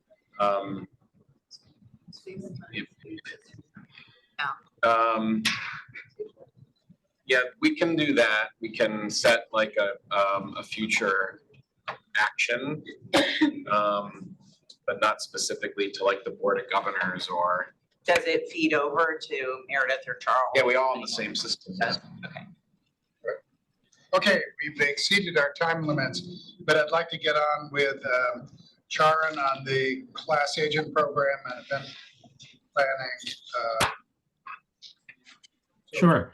Thanks, Tom. So I just wanted to report briefly. So the class agent program continues to go strong. We send out an email in advance of the April Spring Week. And now we are planning to do one again towards the end of summer, closer to the beginning of the school year. In your packets at page 68 of the PDF, we have the table of our current class agents and class managers. It includes a number of people on this board, the Board of Trustees. It includes a number of people on the Board of Governors. But what you will note is that there are still a number of empty spots. So if you are aware of people who are maybe not on those boards, but would fit in as an agent for one of the classes that doesn't currently have an agent, please let us know. Well, reach out to them to see if they'd be willing to do it, or let us know so that we can reach out to see if they'd be willing to do it, because we want to make sure that we have penetration into each of the different classes. But other than that, things are going well. We're getting a lot of feedback. I don't know that we've received any feedback as negative as what Marilyn received, but we are most importantly getting a lot of bounce backs, which is really telling us that a lot of our contact information is a little bit out of date. So in and of itself, that is useful to do as we gear up to get into the public phase of this capital campaign. So just to report that things are going well on the class agent project. And if I can jump in on event planning very, very briefly.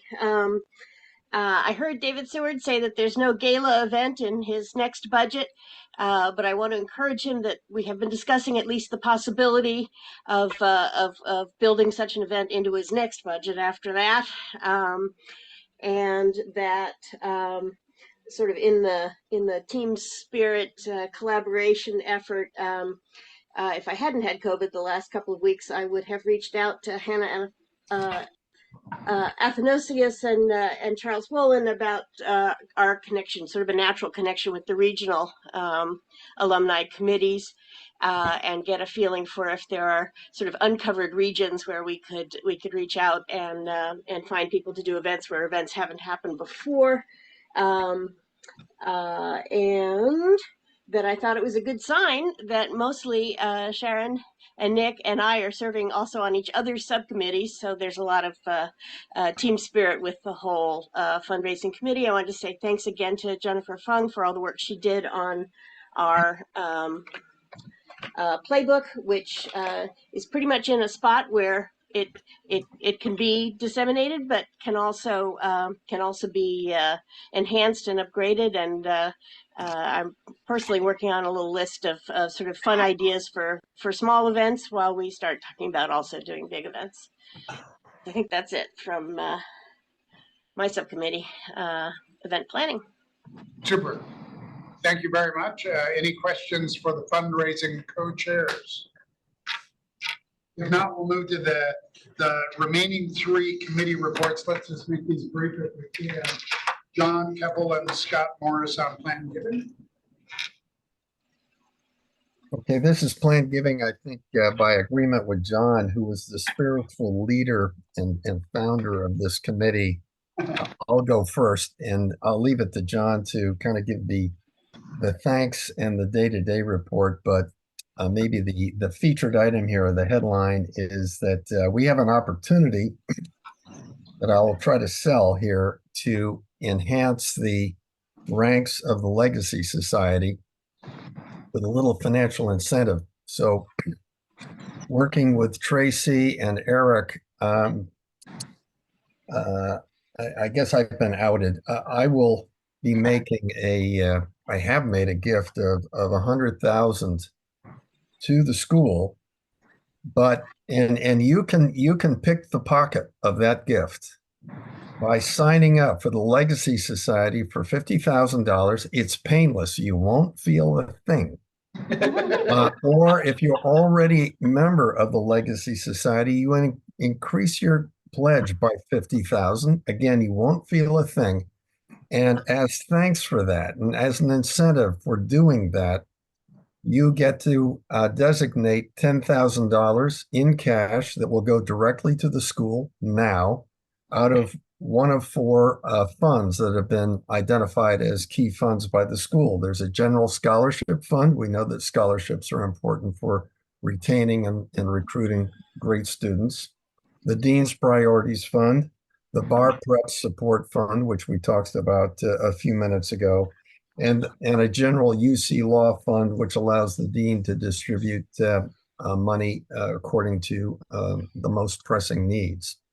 So the point, I think, is we've got a little fund here to attract more people to join the Legacy Society. We want to increase the ranks. We want to increase the amount that is in that society. And of course, that helps with the capital campaign. And it also provides some immediate benefits to the school. And I would say the more quickly we deplete that little fund, the better. And if it is depleted quickly, I'm sure I'll be talking to Tracy about replenishing it in some fashion. So please do that. Get your wine. That's good. Sign up for that, but also sign up for the Legacy Society or increase your gift, and you'll be doing a lot of good for the school. John, I'll hand it over to you for just a general description of the plan. Before John speaks, I'd like to ask all the trustees to thank you, Scott, for this very generous matching gift, if you want to call it that, for the Planned Giving Society. From your generous gift to feed it. It is a remarkable gift, a remarkably ingenious idea that tracks off of like a matching gift. It isn't exactly a matching gift. Well, I think thank the development office for coming up with a creative idea. It was kind of fun to put together, and my goal is to make sure that all of that money disappears very quickly into the school's priority fund. So make it go away. Use it all. Generosity, thank you very much. Well, I'm going to keep this short because I learned early on that keeping people when you've gone past the deadline for your meeting is never a good idea. And when it means they're not going to be eating lunch, it's actually a terrible idea. So I'll make this short. The first thing I want to do is say that this idea of Scott and Tracy Whitlock and advancement is exactly the kind of thing that we should be doing as a foundation. I mean, it's creative. It's outside the envelope, and I think it's going to be very effective. So I want to say thank you to Scott, to Tracy, and to the folks at Advancement that worked on this as well. So I really appreciate that. As far as what's going on with Planned Giving, we had a luncheon last fall that you heard about in the winter. We had Spring Week, which involved, as you know, going to a ball game, going to a reception at City Hall. And then we had the Dean's Briefing in April. And we currently have 145 members. As I said in my report, we probably increased the membership, and Tracy knows this better than I do, somewhere between 15 and 20 members a year. We have 20,000 plus graduates. I'm going to make an appeal right now to every one of the folks that are sitting at this meeting, that if you have not made a planned gift, I can reinforce what Scott said. We have both done it. It's painless. It's a commitment, but you don't feel it. And frankly, sure, current cash is really important to a university or to a law school, but the fact of the matter is the pipeline that a planned gift makes for a school like UC Law SF can make all the difference. It's a form of endowment, but it's a different kind of form of endowment. So I'm going to make the appeal that you please do that. Our plans for the coming year are similar to what we've done. We hope to have a luncheon in October. I don't have the date in front of me. I think it's the 24th to the 25th. If you're a member of the Legacy Society, please come. It's a fun event. Okay, so this is my favorite part. I think we told you there are 145 members. How much have they committed? Well, I want to say one thing. We've got some significant commitments. But only 60% of those that have made commitments have actually told Tracy Whitlock what the estimated value of their gift is. And I've said this many times, this is not a pledge. This is a hope, this is a commitment you're making, but everyone knows circumstances can change. So if you do in fact get in touch with Tracy and give her the number of your gift, that doesn't mean that we're going to be coming after you through some type of legal action, or I should say, against your heirs at some point in the future. That will not happen. But it'd be interesting to see where we stand if those 40% of us actually made a commitment as to value, because where we stand with the 60% who have made a commitment is we are now at $35,800,000 of planned gifts. So while I have the chance, I want to thank the committee members. We all have what's the same as a top 10 list, and we make calls all the time. And I can tell you that when you make those calls, people start picking up the phone and they start telling you, you know, I'm going to give more than my annual gift, even though you're calling about planned giving. So I want to thank all members of the foundation that are planned givers. I can just feel that many of you who aren't are just going to be doing that in the next 12 months or so. And we'll have a planned giving whatever to celebrate 100% participation by the foundation. Super. Thank you, John. Thank you, Scott. Let's jump to the Stewardship Committee report for some more. Well, as so wonderfully illustrated by Nick, his memory of what happened to you when you were a young student, seeing this on a car is exactly our goal. So it's also the renaming. So now you're gonna, hopefully, I'll put this on your car and it will just be a traveling advertisement for all of them. And it's also basically just a thank you for all of the work that all of you do.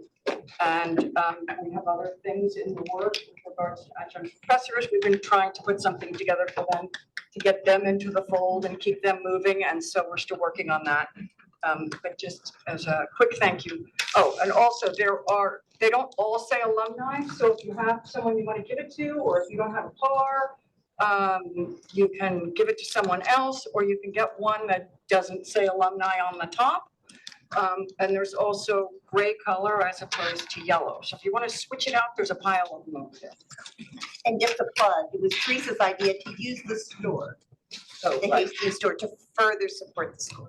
Wonderful. Last committee report, academic engagement, Phil. And, Yes. Judy. Right. Basically, what we do here is work with Dean Ratner and find out all the wonderful programs, both internally and externally, that he provides in the academic area. And we try to distill that for the external use so that we ask you and your firms to help support the programs. Often all they just need is MCLE credit. And a lot of our law firms are accredited to do that. But you can also sponsor, have a cocktail hour or whatever, and it's great publicity for your firm and stuff like that. So it should be like before each semester, a month or so before, you'll get this in the email, and just pay attention to it. Think about anyone in your firm that might, hey, yeah, I'd like to support this program or that program, or just the MCLE credits could do that.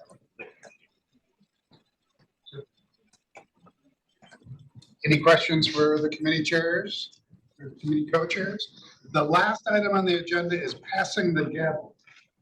Don't forget to bring the gavel, I was told. And the brass is starting to slip away from the wood, but I think that's Rob's fault. Did you? I probably banged it too hard. That's what it is. I would like to express my own personal appreciation to all of the trustees and to the staff and to the college, the CFO, everybody involved that has been supportive of anything that I've tried to do. But it's been an honor and a privilege to work with you, to serve with you. And so I'd like to ask your full support of Leo Martinez, who, by the way, has been on this foundation for eons. Longer than Rob Saul. So Leo has not only his service as an interim dean of the college and as faculty of the college, demonstrated his deep dedication to the college, but he's a nice guy. It's just wonderful to be able to turn the gavel over to somebody who is that dedicated, that smart, and that nice. So if I may turn over the gavel, it is yours, Leo. All right, thank you.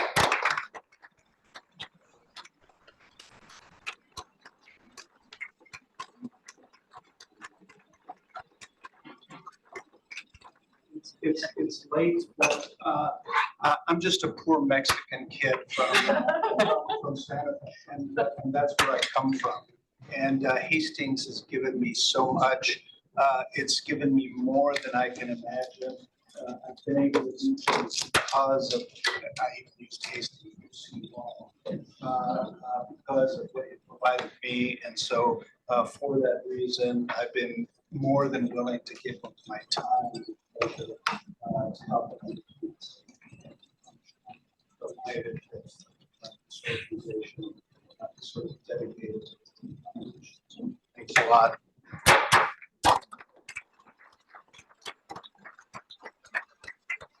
There's a curtain. Lunch in the hall. Lunch is in the hallway. You can pick up a box. We've got turkey, pastrami, veggie, and gluten-free. Yeah. I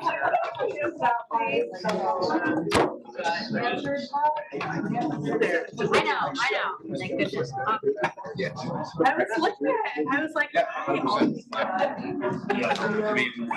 Need anything? Then I was like,